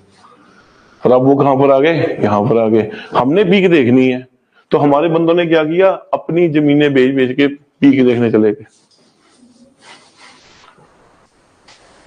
तो इससे क्या हुआ, लैंड जो थी वो बिकी। ठीक है। इससे क्या हुआ, प्रोडक्शन जो थी पंजाब में गिरनी शुरू होगी। और यहां पर एक रियल एस्टेट माफिया आ गया जिसने लैंड सस्ते में खरीदे और बड़े बड़े फ्लैट्स बनाकर बेचने शुरू कर दिए। ठीक है। क्यों, क्योंकि हमारी चाह बढ़ गई ना, पैसा आ गया कि अब हम भी अपनी लाइफ को अच्छा सेटल कीजिए। ठीक है। जिससे आप देखोगे पंजाब में एग्रीकल्चर की प्रोडक्शन है वो कंपैरेटिवली गिरी है, डिस्पाइट ऑफ द फैक्ट ये वो स्टेट था जहां पर ग्रीन रेवोल्यूशन आया। इन कारणों से यहां पर प्रोडक्शन गिरी है। तो आप यहां से जज कर सकते हैं कि ऐसा नहीं है कि जहां पर ग्रीन रेवोल्यूशन आया वो सक्सेसफुली हुआ है। मैक्सिको में क्या प्रॉब्लम आई? मैक्सिको में ग्रीन रेवोल्यूशन आया, लोगों के पास पैसा आया, लोग बिगड़ गए, ट्रक्स देने लग पड़े। आगे अमेरिका तो बैठा ही है देने को। ठीक है, हर क्लास में एक शरारती बच्चा तो होता ही है, सबको बिगाड़ दो, खुद अच्छे नंबर ले। ठीक है, वो 3 इडियट्स देखी हुई होगा आपने, तो ये वो शरारती बच्चा है, चतुर। ठीक है ना, तो इसे सबको बिगाड़ देना, खुद राज करना है। जैसे ही मैक्सिको के लोगों को पैसा मिला, उसे वहां पर ट्रक्स का काम शुरू करवा दिया। ठीक है, तो अब ये देखो भारत में पंजाब ड्रग हाउस क्यों बन रहा है? ये यही कारण है ना। एक तो तुम्हारा दोस्त बैठा है पाकिस्तान, वो तो दिया लगा के बैठा ही हुआ है। ठीक है, दिया तो उसके हाथ में चढ़ा ही हुआ है, जब भी मौका मिलता है आग लगा देता है। ठीक है, दूसरा आपके जट जमींदारों के पास पैसा था ना, उन्होंने खरीद ली ट्रक्स। वही मॉडल जो मैक्सिको में है, वही मॉडल भारत के पंजाब में आ गया। अभी टर्म सिक्योरिटी में पढ़ लेना इसको। तो ये हमको नुकसान हुआ इस चीज का। सेल्फ सफिशिएंसी तो आई, सब कुछ आया, पर हमारी जनरेशन कहां चलेगी? ठीक है, तो आगे चलिए। जब कांग्रेस गवर्नमेंट थी तो एक बहुत रेवोल्यूशनरी में डॉक्टर मनमोहन सिंह जी।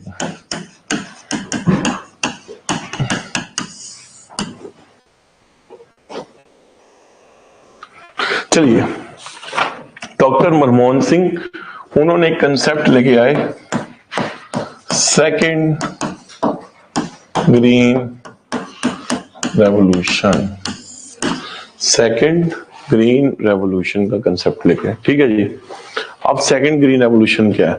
उन्होंने कहा पहली जो ग्रीन रेवोल्यूशन में आई थी, उसमें सबसे बड़ी प्रॉब्लम क्या थी कि वो कुछ एरियाज में ही कंसंट्रेटेड थी, पूरे भारत को इसका बेनिफिट नहीं मिला। तो सेकेंड ग्रीन रेवोल्यूशन का टारगेट क्या होगा? पूरा भारत, वो जगह भी जो फर्स्ट ग्रीन रेवोल्यूशन से टच नहीं कर पाई, अब हम उन लोगों को भी बेनिफिट देंगे। ठीक है, तो जिससे रीजनल डिस्पैरिटीज थी वो खत्म कर दी जाएंगी। जैसे उड़ीसा को नहीं मिला, महाराष्ट्र को नहीं मिला, बिहार को नहीं मिला, तो अब हम जो अगला ग्रीन रेवोल्यूशन है, हम उनको भी इसका बेनिफिट देंगे। और सबसे बड़ी त्रासदी क्या थी?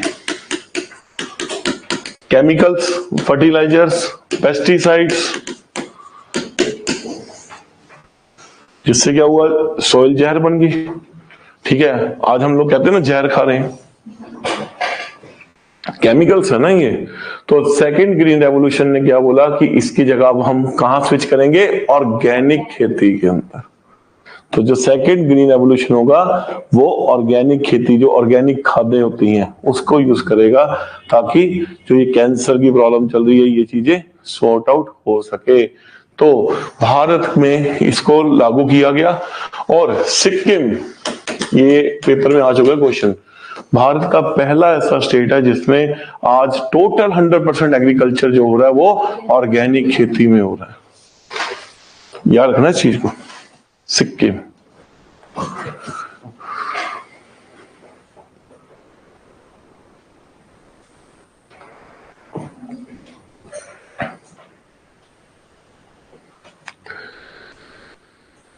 समझ में आ गया? डाउट तो नहीं है? ये क्या था आपकी हरित क्रांति। अच्छा, मेरे को बताओ, किसान बैठे हुए हैं वहां पर, ठीक है, आप ना ध्यान से न्यूज पढ़ना। न्यूज में गवर्नमेंट ये बात करती है, ये कहते हैं हमारा एमएसपी को बढ़ाओ और हमारा एमएसपी हमको लीगल राइट दे दो। ठीक है, वो हम चर्चा कर लेंगे उसके ऊपर, वो क्या इसकी प्रॉब्लम्स है क्या नहीं है। गवर्नमेंट कहती है कि हम वीट और राइस के ऊपर एमएसपी ना तो बढ़ाएंगे और ना ही हम इसका लीगल राइट देंगे। ठीक है, आप मक्का उगा लो, मिलेट्स उगा लो, दालें उगा लो, इस पे हम आपको एमएसपी दे देंगे। हालांकि एमएसपी तो गवर्नमेंट अभी भी दे रही है, बात है उठाने वाली। गवर्नमेंट उठाती नहीं ना उन फसलों को, वो कहती है हम ये फसलें भी उठा देंगे, आप ये उगाओ। पर हमने राइस और वीट के ऊपर जितना दे सकते हैं दे दिया, इसके आगे हम नहीं जाएंगे। अब इनके बीच में ये लोचा फंसा हुआ है। अब बताओ गवर्नमेंट सही है, किसान सही है? यस नहीं, दोनों सही नहीं है, दोनों सही नहीं है। आप वीट और राइस का एमएसपी जितना ले सकते हो ले रहे हो। अगर मैडम एमएसपी को बढ़ा दिया तो यहां पर बढ़ जाएंगे रेट, पहली बात। अगर उन्होंने वीट एंड राइस की एमएसपी को बढ़ा दिया तो अल्टीमेटली वो किसको महंगा पड़ेगा? कंज्यूमर को महंगा पड़ेगा।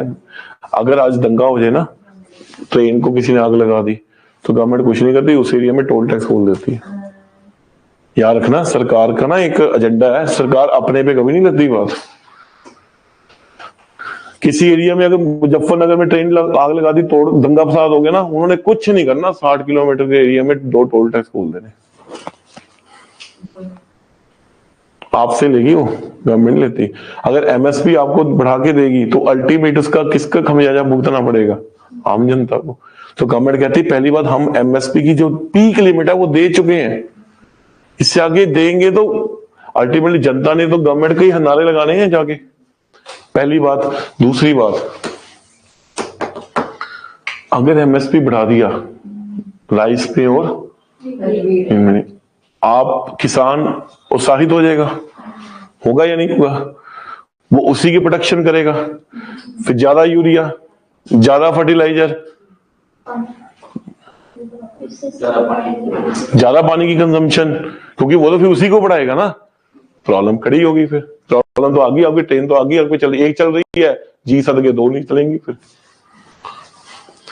अब गवर्नमेंट आपको कह रही है दाल उगा लो, कहती है ना मिलेट्स उगा लो, मक्का उगा लो, चना उगा लो, इस पे हम एमएसपी देंगे, उठा भी लेंगे आपसे, ठीक है। तो गवर्नमेंट आपको ये बात क्यों कह रही है? गवर्नमेंट इसलिए कह रही है, पहली बात, इस पे खाद और पेस्टिसाइड डालोगे ना, ये फसल ही खराब हो जाएगी। ये पेस्टिसाइड और फर्टिलाइजर से चलती ही नहीं फसल की। जिस बंदे ने चने पे और दाल पे फर्टिलाइजर डाल दिया, पेस्टिसाइड डाल दिया, आपकी फसल खराब है। गवर्नमेंट ये सोच रही है मिलेट्स को फर्टिलाइजर्स नहीं चाहिए, मिलेट्स तो राजस्थान में भी उग जाते हैं। आज भारत ने एक स्कीम भी चलाई है मिलेट्स के ऊपर। आपको मिलेट्स, आपको पता है मुझे लीवर की प्रॉब्लम हुई है, लीवर सिरोसिस सॉरी फिब्रोसिस हुई है फिब्रोसिस हुई है, ठीक है। तो फिब्रोसिस में डॉक्टर ने मुझे बोला कि आज 90% लोगों को ये बीमारी है, लोगों को पता ही नहीं। नॉन एल्कोहलिक स्टीरियो हेपेटाइटिस, ये है मुझे problem, non alcoholic stereo hepatitis. अब जो तो पीते हैं विस्की, एल्कोहलिक है, उनको तो पता हम पी रहे हैं, तो हमारा लीवर आज गया तो कल गया, ठीक है, वो प्रिपेयर्ड है, ठीक है ना। तो वो एक लेवल पे आके वो पता है कहते हैं कोई बंद 3-4 साल और पी लो, उसके बाद छोड़ देंगे। हालांकि छोड़ते नहीं, बाद में भी पीते हैं। हमारे वहां तो एक आदमी है वर्मा जी, जिनका स्कूटर उठा के लेके गए थे, वो तो अपनी हम लोगों को बोला हो कि जब मैं मरूंगा ना तो मेरी अर्थी जो होगी मंदिर में बाद में ले जाना, पहले ठेके के सामने रखना, उसके दर्शन कराना। हाँ, हुमायूं वाला हाल, वो पड़े हैं हुमायूं को, ठीक है ना। अब इसमें एक प्रॉब्लम है, जो बंदा विस्की पिएगा ना, ठीक है, अगर उसका 80% भी खराब हो गया, अगर वो विस्की छोड़ देगा, लीवर सबसे ज्यादा अपने आप को रिवाइव करता है। हाँ, अगर वो डॉक्टर कहते नहीं एक स्टेज में आके छोड़ दे तो बच जाएगा, अगर नहीं छोड़ेगा तो मर जाएगा। एक स्टेज ऐसी आ जाती है, अगर वो छोड़ देगा, दवाई खाएगा ना, लीवर याद रखना एक ऐसी ऑर्गन है तुम्हारी बॉडी में, जल्दी से अपने आप को रिवाइव करती है। किसी भी डॉक्टर से पूछ लेना। हार्ट खराब हो गया ना, हार्ट नहीं रिवाइव करेगा।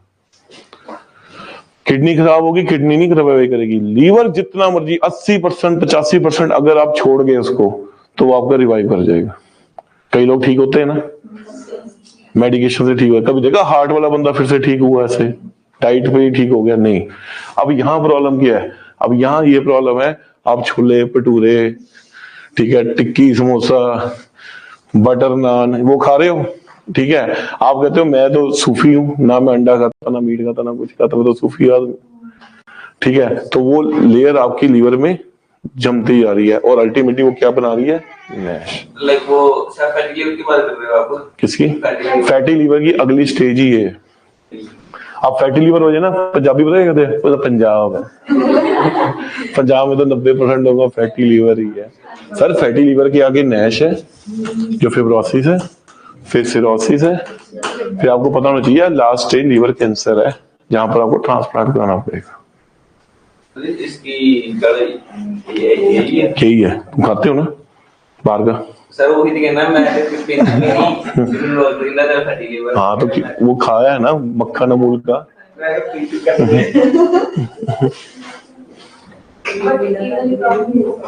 सबनू सर सर सबनू लेडीज को सबनू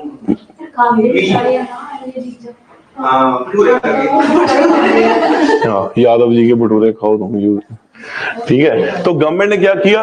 गवर्नमेंट ने आपको बोला कि हाँ आप मिलेट्स उगाओ।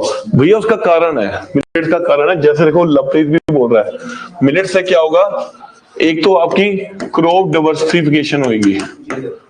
पहले आप क्या करते हो, एक ही क्रॉप को उगाते रहते हो, अब आप क्या करोगे, डाइवर्सिफाई करोगे।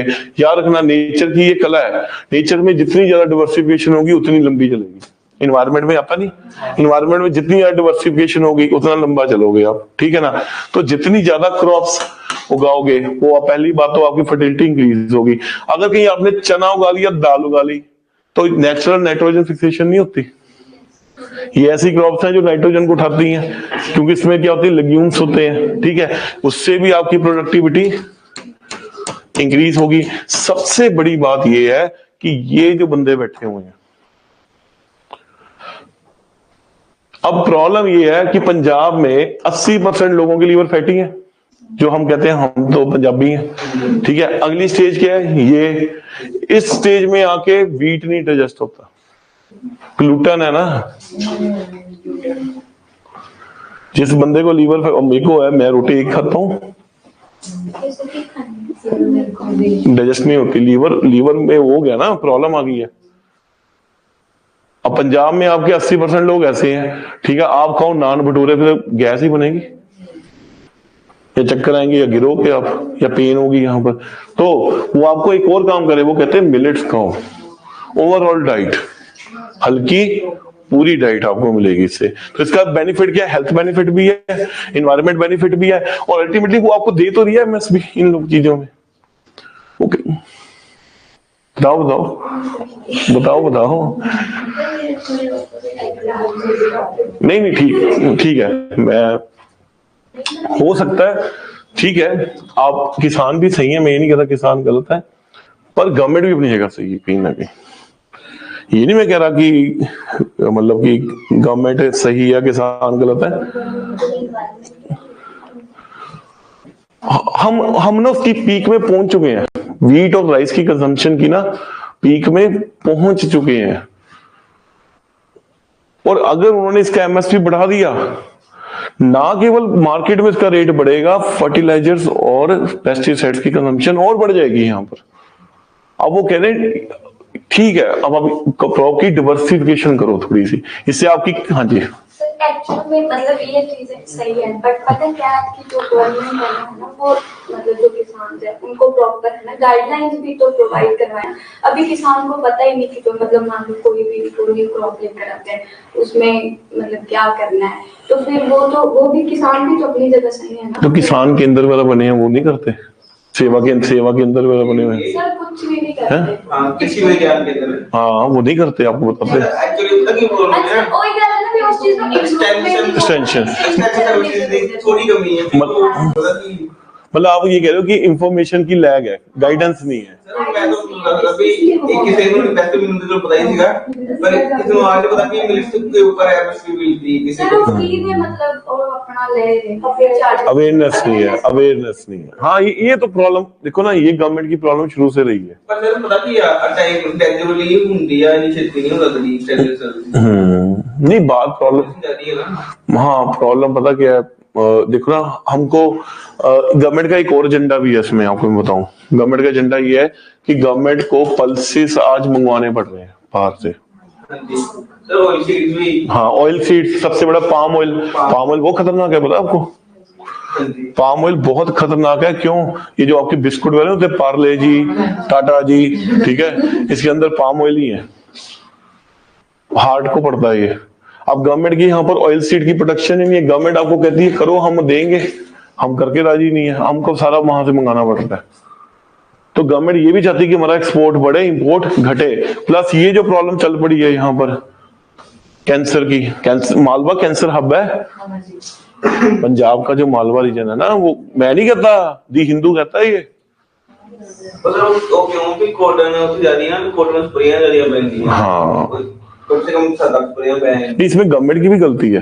आप फर्टिलाइजर में सब्सिडी करो बंद, हाँ जी। क्यों दे रहे हो फर्टिलाइजर में सब्सिडी? आप भी तो प्रमोट कर रहे हो। गवर्नमेंट ना किते खुद ही मतलब राइस ते बीज ਨੂੰ ਪ੍ਰਮੋਟ ਕਰਦੀ ਹੈ। ਹੁਣ ਜਿੱਦਾਂ ਉਹ ਸਕੀਮਸ ਕੱਢਦੇ ਨੇ ਹੈ ਨਾ, ਹੁਣ ਜਿਵੇਂ ਆਪਣੇ ਸੀਡ ਡ੍ਰਿਲਸ ਵਗੈਰਾ ਤੇ ਵੀ ਕਾਫੀ ਸਬਸਿਡੀਜ਼ ਦਿੰਦੇ ਨੇ ਕਿ ਹੈ ਨਾ ਤੁਸੀਂ ਇਸ ਚੀਜ਼ ਤੇ ਉਹ ਖੁਦ ਹੀ ਪ੍ਰਮੋਟ ਕਰ ਰਹੇ ਨੇ।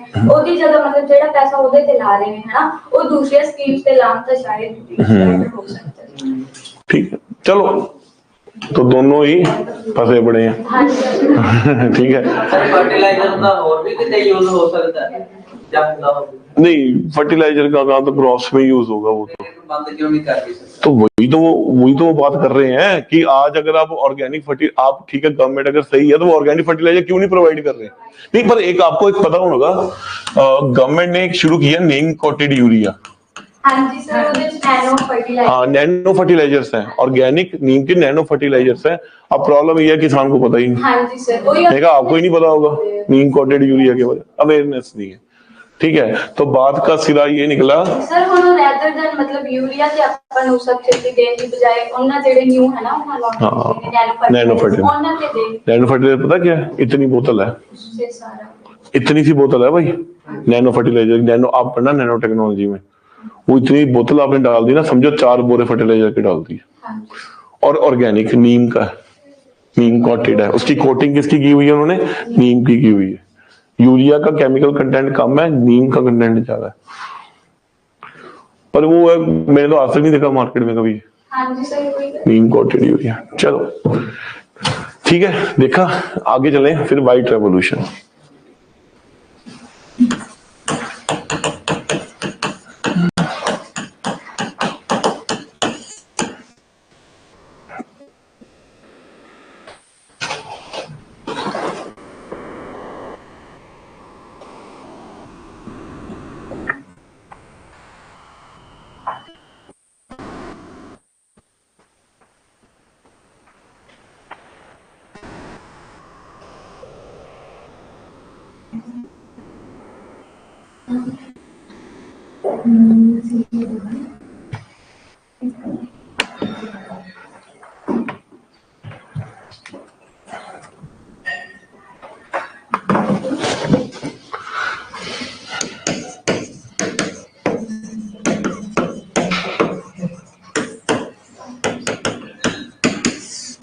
तो भारत में व्हाइट रेवोल्यूशन जो है वो क्या है?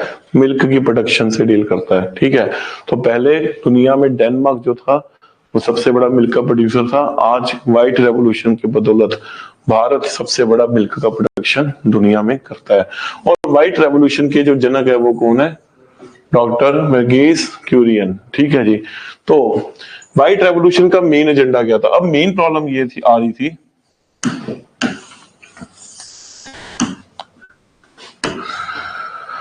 जो दूध की मार्केट थी वो इस तरह से स्टैब्लिश थी। यहां पर किसान है जो पशुपालन करता है, ठीक है, यहां पर आपका मिडल मैन है और यहां पर आपका क्या है? जो मार्केट में रिटेलर बैठा हुआ है। ठीक है, तो ये स्ट्रक्चर हमारा चलता आ रहा था। और ये स्ट्रक्चर जो बनाया किसने बनाया? ब्रिटिशर्स ने बनाया। ईस्ट इंडिया कंपनी आप पढ़ेंगे, मॉडर्न इंडिया पढ़नी है हमने, तो उसमें आपको बताऊंगा economic exploitation of Britishers in India. ठीक है, अब उन्होंने क्या कर दिया, पहले किसान कहां बेचता था? सीधा मार्केट में बेचता था। ठीक है, ब्रिटिशर्स ने क्या किया? बीच में मिडलमैन बिठाए। ठीक है, हालांकि इन मिडलमैन को क्या बोला गया? बाद में जमींदार भी बोला गया। ठीक है, अब प्रॉब्लम क्या चल रही थी? जो ये लोग होते थे ये किसान से दूध उठाते थे 5 रुपए लीटर, ठीक है, और मार्केट में बेचते थे 15 रुपए लीटर। तो जो किसान था, दूध वाला था, उसको इसका कोई ज्यादा प्रॉफिट नहीं हो रहा था। सबसे बड़ी प्रॉब्लम ये क्या क्रिएट करते थे, ये दूध उठाते थे, दूध की सर्दियों में स्टोरेज कर लेते थे, क्योंकि सर्दियों में दूध फटता नहीं। ठंड तो आजकल नहीं है ना, पहले जमाने में तो आपके आदमपुर में 0 डिग्री पहुंचा होता था टेम्परेचर, ठीक है ना। तो ये लोग सर्दियों में क्या करते थे, दूध की स्टोरेज कर लेते थे। इससे क्या होता था, दूध की सप्लाई वीक हो जाती थी, दूध के रेट बढ़ने लग पड़ते थे, तो आर्टिफिशियल इन्फ्लेशन क्रिएट कर देते थे, जिससे ये दूध कितने का हो जाता था, 20 रुपए का। जब सप्लाई ही नहीं जा रही तो दूध अपने आप महंगा होगा, ठीक है। अब प्रॉब्लम क्या हुई कि ओवरऑल प्रॉब्लम किसको हो रही है, किसान को। और यहां पर भी प्रॉब्लम है कि दूध क्या हो रहा है, महंगा हो रहा है। तो दिक्कत कहां आ रही है, दिक्कत आ रही है मिडिल मैन के कारण, कि आपकी जब सप्लाई टाइम से नहीं आएगी तो नेचुरली उससे क्या होगा, दूध का प्राइस बढ़ेगा। और सबसे बड़ी बात, किसान को उसका हक नहीं मिल रहा ना। तो गवर्नमेंट स्कीम लेके आई, कंसेप्ट दिया डॉक्टर वर्गीस कुरियन ने। उन्होंने बोला क्यों ना हम एक कोऑपरेटिव मॉडल को उठाएं, जो कहां पर चल रहा था, डेनमार्क में। एक कोऑपरेटिव मॉडल को उठाया जाए दूध में, ताकि उससे क्या हो, दूध की सप्लाई भी टाइम से आए, ठीक है। तो अगर सप्लाई टाइम से रहे तो प्राइस फ्लक्चुएशन नहीं होगी, और दूसरा जो किसान है उसको उसका बेनिफिट भी मिले, ठीक है। तो ये एक्सपेरिमेंट कहां उठाया गया, आनंद डिस्ट्रिक्ट, गुजरात। अब ये कोऑपरेटिव मॉडल क्या है, ठीक है। तो एक कोऑपरेटिव सोसाइटी बनाएगी,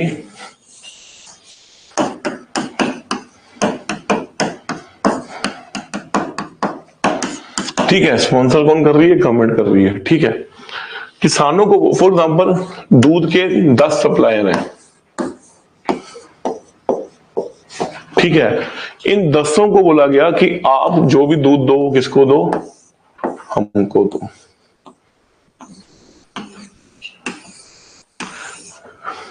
ठीक है। मिडल मैन को गैप कर दो बीच में से, ठीक है। अगर आपकी दूध की कॉस्टिंग 5 है, हम आपको कितना देंगे, 15 देंगे। तो आप तो खुश हो गए, और इससे आपको एक और बेनिफिट मिला, अब आपको रिटेलर के पास जाने की जरूरत नहीं है, आपकी ट्रांसपोर्टेशन बची, सब कुछ बचा, ठीक है ना। तो क्योंकि कोऑपरेटिव सोसाइटी है, कोऑपरेटिव सोसाइटी ज्यादा प्रॉफिट पे नहीं चलती है, ठीक है। इन्होंने कहा ये दूध जितने का जितना पूल होगा हमारे पास 15 रुपए का, इसको हम पूरे भारत में डिस्ट्रीब्यूट करेंगे, कितने का, 20 या 21। तो इससे दो बातें होगी, किसान को किसान का बेनिफिट मिल गया, दूसरी बात रोज की सप्लाई आपकी चलेगी, ठीक है। तो इससे क्या होगा, डिमांड एंड सप्लाई की प्रॉब्लम खत्म होगी, किसान को भी हक मिल गया, दूध का प्राइस भी इतना फ्लक्चुएट नहीं करेगा। आप देखो दूध का बढ़ता है तो 1 रुपए तो बढ़ता है, ऐसा नहीं बढ़ता कि 5 रुपए बढ़ गया, 10 रुपए बढ़ गया। जैसे प्याज ने तो हाई तौबा मचाई होती है। ये तो बीजेपी गवर्नमेंट में ये वो प्रॉब्लम है, जब भी आती है प्याज महंगा होता है। वो क्यों होता है, वो जो शरद पवार है क्या, हाँ वही शरद पवार ही है, वो नासिक वाला, हाँ शरद पवार ही है, किंग, अनियन किंग जिसे कहते हैं। शरद पवार नहीं है, हाँ क्या नाम, तो कांग्रेस का है ना, शरद पवार ही है मेरे ख्याल, वही है भाई, वही है Sharad Pawar, he is the onion king. Nashik का जितने भी बाग है ना अनियंस के, हाँ पॉलिटिशियन भी है वो, तो जितने भी नासिक के बाग है ना उनके हैं। वो कांग्रेस का सपोर्टर है, जब भी बीजेपी गवर्नमेंट आती है वो क्या करता है, वो प्याज की ना होर्डिंग करा देता है, तो प्याज महंगा हो जाता है। मुझे आज भी याद है, अटल बिहारी वाजपेयी की गवर्नमेंट आई थी, मैं बर्गर लेने गया, वो कहता भैया मूली पड़ेगी, प्याज नहीं पड़ेगा। पहली बार बर्गर में मूली खाई थी मैंने।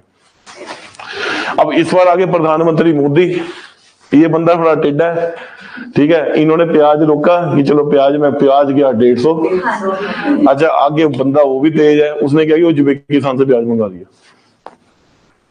जब उज्बेकी आया था ना भी बड़ा मोटा प्याज जिसमें कुड़तन कम थी, ठीक है ना, उसने मंगा दिया उज्बेकिस्तान से प्याज। अब ये रोए, इन्होंने फटाफट प्याज रिलीज किया, प्याज कितने में आ गया, 20 रुपए किलो। ये बंदा टेढ़ा है, ठीक है ना। तो अब यहाँ पर क्या हुआ, डिमांड एंड सप्लाई की प्रॉब्लम खत्म, ठीक है। तो ये पहला एक्सपेरिमेंट कहाँ किया गया था, गुजरात, और यहीं से जन्म किसका हुआ, अमूल का जन्म यहीं से हुआ था, फर्स्ट एक्सपेरिमेंट से, ठीक है। आहिस्ता आहिस्ता इसको बाकी स्टेट्स में भी लेकर है। अब आप कहोगे कि अमूल यहाँ पर है तो अमूल पंजाब में कैसे करेगा? सोचने वाली बात है, गुजरात से कोई पाइपलाइन तो चल नहीं रही। तो उसने यहां पर क्या किया, उसने पंजाब में भी अपनी एक कोऑपरेटिव बनाई हुई है डिफरेंट रीजन से। आप देखो लुधियाने में, शायद पटियाले में, एक आपके गुरदासपुर में। तो वो क्या कहते हैं, फिर आपको गुरदासपुर में उन्होंने बनाई हुई है अपनी। वो गुरदासपुर के आसपास जितने भी एरिया थे सारे किसानों को कहते हैं सारा दूध यहाँ पर पूल करो। आप कभी देख रहे ना दूध को, वो लिखा होता है गुरदासपुर का है। तो वहां पर भी ये मॉडल चलेगा। और यहां से जितना गुरदासपुर के आसपास का एरिया पठानकोट का, वहां पर सारा अमूल सप्लाई, मतलब अपनी ब्रांचेस बना ली हैं इन लोगों ने। तो ये मॉडल क्या है, कोऑपरेटिव मॉडल। और इससे क्या हुआ, किसान को बेनिफिट हुआ। किसान को बेनिफिट होगा, नेचुरली वो चीज को उगाएगा, जिससे क्या हुआ, दूध की बम्पर प्रोडक्शन होनी शुरू होगी। ठीक है। और भारत आज के टाइम पे दुनिया का सबसे बड़ा प्रोड्यूसर है मिल्क का। ठीक है। उसको तो लग लेके चलो, झाग झुग वाले भी चलो ले चलो बीच में, ठीक है, मिला के। ठीक है। सबसे बड़ा प्रोड्यूसर क्या है, मिल्क है। तो ये किसका दिमाग था, क्यूरियन का, सर क्यूरियन का। तो इसको हमने क्या बोला, व्हाइट रेवोल्यूशन। तो मॉडल कौन सा है, कोऑपरेटिव मॉडल, कोऑपरेटिव सोसाइटीज का मॉडल है ये, जिसको उन्होंने उठाया था। और ये मॉडल किसके ऊपर बेस्ड था, डेनमार्क के ऊपर। स्टडी किया ना उन्होंने डेनमार्क को, क्यों डेनमार्क इतना हाई चल रहा है। ठीक है। तो वहां पर उनको ये चीज क्लियर है जी। देखिए फिर आगे चले, ब्लू रेवोल्यूशन। कितना टाइम हुआ, 11 सवा 11 तक बता देते हैं।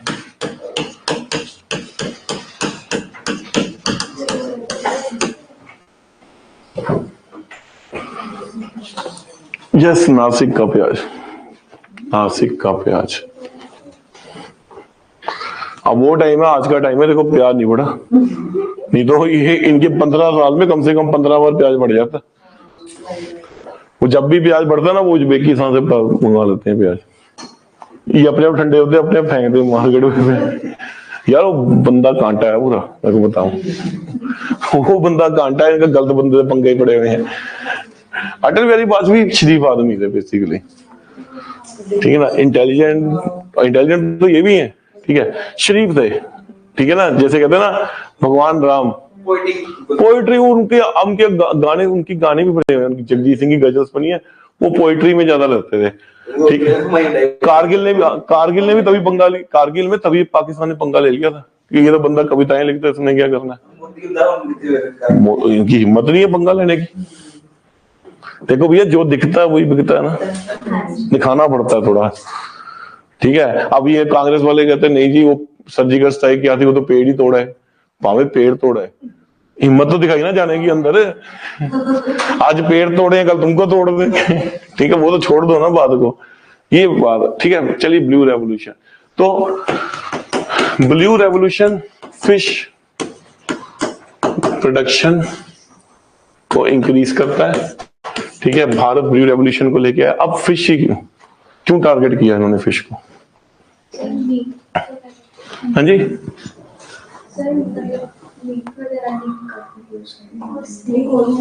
नहीं मीट में तो मुर्गा भी यूज होता है, बकरा भी यूज होता है। ठीक है। वो कटते ही हैं बकरे, टोपी बना के पूरे, ऐसी बात नहीं है। ठीक है। वो छोड़ो, बकरे बुकरे सब कटते हैं, फिश ही क्यों?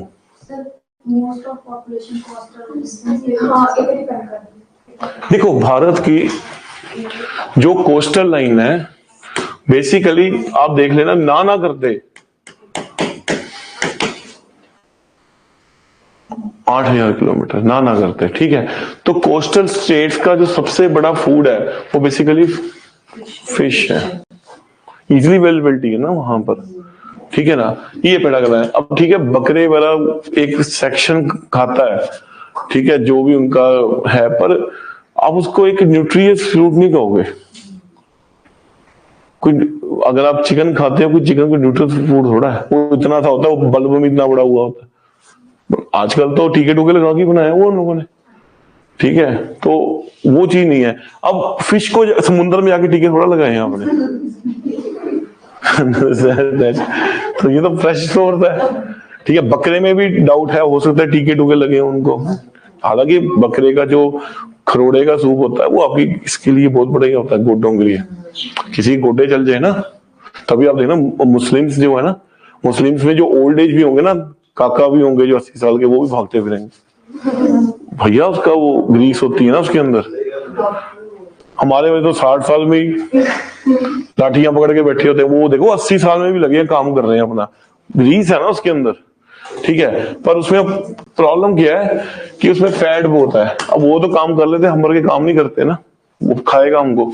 अब फिश में क्या है ना, तो फिश में कोई फर्टिलाइजर है। सबसे बड़ी बात, फिश बहुत बड़ा प्रोटीन सोर्स है, प्रोटीन का सोर्स है। प्रोटीन की कमी आ जाए ना कई बार, तो डॉक्टर कहता है कि आप फिश खा लो, ठीक है। अगर आप सूफी हो तो आप फिश के कैप्सूल खा लो, वो भी खा लो, कह देते हैं, ठीक है ना। तो ये बहुत बड़ा प्रोटीन सोर्स है, ठीक है। तो जिसके कारण प्रोटीन आपकी मात्रा में, और ये इसके अंदर एक फैटी एसिड भी है जिसका नाम क्या है, आई थिंक ओमेगा, हाँ ओमेगा फैटी। अब ये जो फैटी एसिड है, ये बेसिकली या तो प्लांट्स में मिलता है, प्लांट्स में कम क्वांटिटी में मिलता है, फिश में ज्यादा मिलता है। दिमाग के लिए और आइस के लिए बहुत अच्छा होता है। तो आप देखोगे ज्यादातर जो यूपीएससी में बच्चे निकलते हैं ना, वो निकलते हैं बंगाल के, तमिलनाडु के। नहीं, लिटरली बता रहा हूं मैं आपको। देखो ना तमिलनाडु के बच्चे क्यों है, एक तो वीट नहीं खाते और राइस खाते हैं। राइस हल्का होता है, वीट खा के बंदा सोया होता है, नींद आती है ना। राइस हल्का है, पानी है। दूसरा वो फिश ज्यादा खाते हैं, उनके वहां ओमेगा फैटी एसिड कंपैरेटिवली हमसे ज्यादा है। तो ये दिमाग का बेसिकली प्रोटीन है, ठीक है। तो इसलिए फिश को हमने ज्यादा महत्व दिया है। चीप सोर्स है फूड का, चीप सोर्स है। आटा कितने रुपए किलो? 400 रुपए का 10 किलो तो होगा आजकल, इतना तो है ही है। तो और हाँ इतना तो आई आती है 10 किलो की थैली, ठीक है ना। तो आप ये 10 किलो अगर आप फिश लेके जाओ तो कितनी फिश आएगी, ठीक है, पूरे मोहल्ले को खिला दो, ठीक है। तो बेसिकली क्या है, प्रोटीन का सोर्स है। आप देखो यार, तमिलनाडु का बंगाल रेवोल्यूशन बंगाल से क्यों आया? भारत की फ्रीडम मूवमेंट हुई ना, बंगाल से रेवोल्यूशन आया, ठीक है। क्यों? पहली बात तो वो थी कि उन्होंने बंगाल को जीता, एजुकेशन वहीं पर डेवलपमेंट की। वो बंदे भी तो इंटेलिजेंट थे ना, वो पहले मोस्टली खा के बैठे हुए, मोस्टली और रसगुल्ला तो खा के बैठे हुए थे। उन्होंने उसी एजुकेशन को बड़ा इनपुट दे दिया सारा कुछ और रेवोल्यूशन लेके आ गए, ठीक है। तो इसलिए फिश को हम प्रोड्यूस, हमने ब्लू रेवोल्यूशन लेके आए, ठीक है।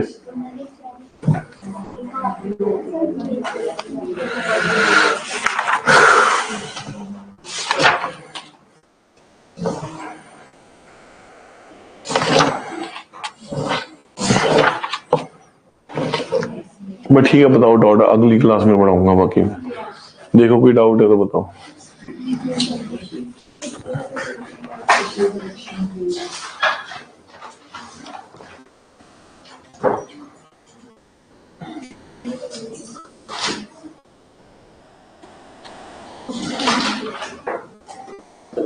वीट अगर खाओगे ना, चाणक्य नीति पढ़ना कभी, चाणक्य नीति में लिखा है कि जो स्टूडेंट होता है ना, उसको गेहूं कम खाना चाहिए। मैं नहीं कह रहा, चाणक्य कह रहा है।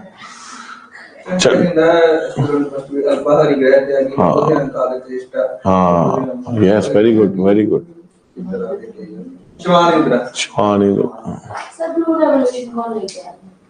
ब्लू रेवोल्यूशन तो एसिड इज नहीं, एसिड इज पर्टिकुलर किसी का वो कंट्रीब्यूशन नहीं रहा इसमें।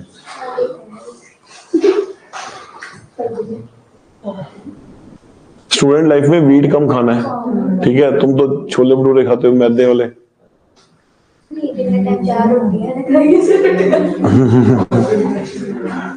असली रोटी जो है ना, असली रोटी जो गेहूं की, वो आपकी ब्राउन रंग की होती है, बस 2 खा लो आप, नींद आएगी आपको। तो स्टूडेंट को अल्पाहार करना चाहिए, सब्जी ज्यादा खानी चाहिए, मीट 1 खा लो, 1 चपाती खा लो। आजकल तो खैर मैदे में मिक्स किया होता है उन्होंने, आजकल 10 खा लो, पता नहीं लगता कहां पर गई, ठीक है। अल्पाहार अच्छा सोर्स है फिश, ठीक है।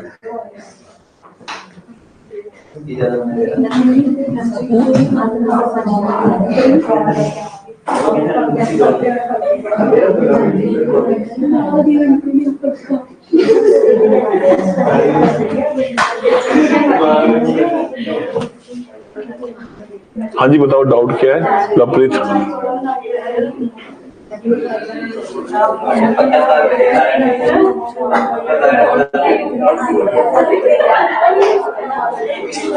बताइए डाउट क्या है लवप्रीत?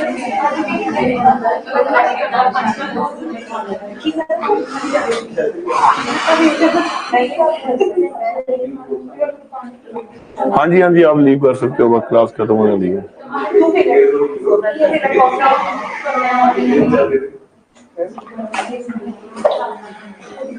ओके नेक्स्ट लेक्चर में बताऊंगा आप इसके बारे में, आपको नेक्स्ट लेक्चर में बताऊंगा। लिख लेता हूँ मैं स्पॉट मार्केट, क्योंकि लंबा टॉपिक है, ये आधा घंटा ले लेगी, तो मैं इसको करवा दूंगा, इनको भी करवा दूंगा। एक इनको ना डाउट है forward market, derivative market, spot market, ठीक है, हालांकि थोड़ा हटके है, तो इसके ऊपर अगले क्लास में ये 15 मिनट का सेशन ले लेंगे, क्योंकि अभी नहीं होने वाली है। एग्जांपल से समझा दूंगा आपको। स्पॉट मार्केट, फॉरवर्ड मार्केट और डेरिवेटिव ट्रेडिंग थोड़ा लंबा कंसेप्ट है ये, ठीक है।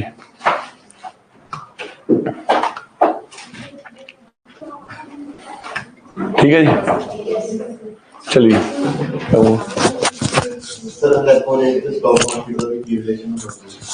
रेपो रेट और स्टॉक मार्केट का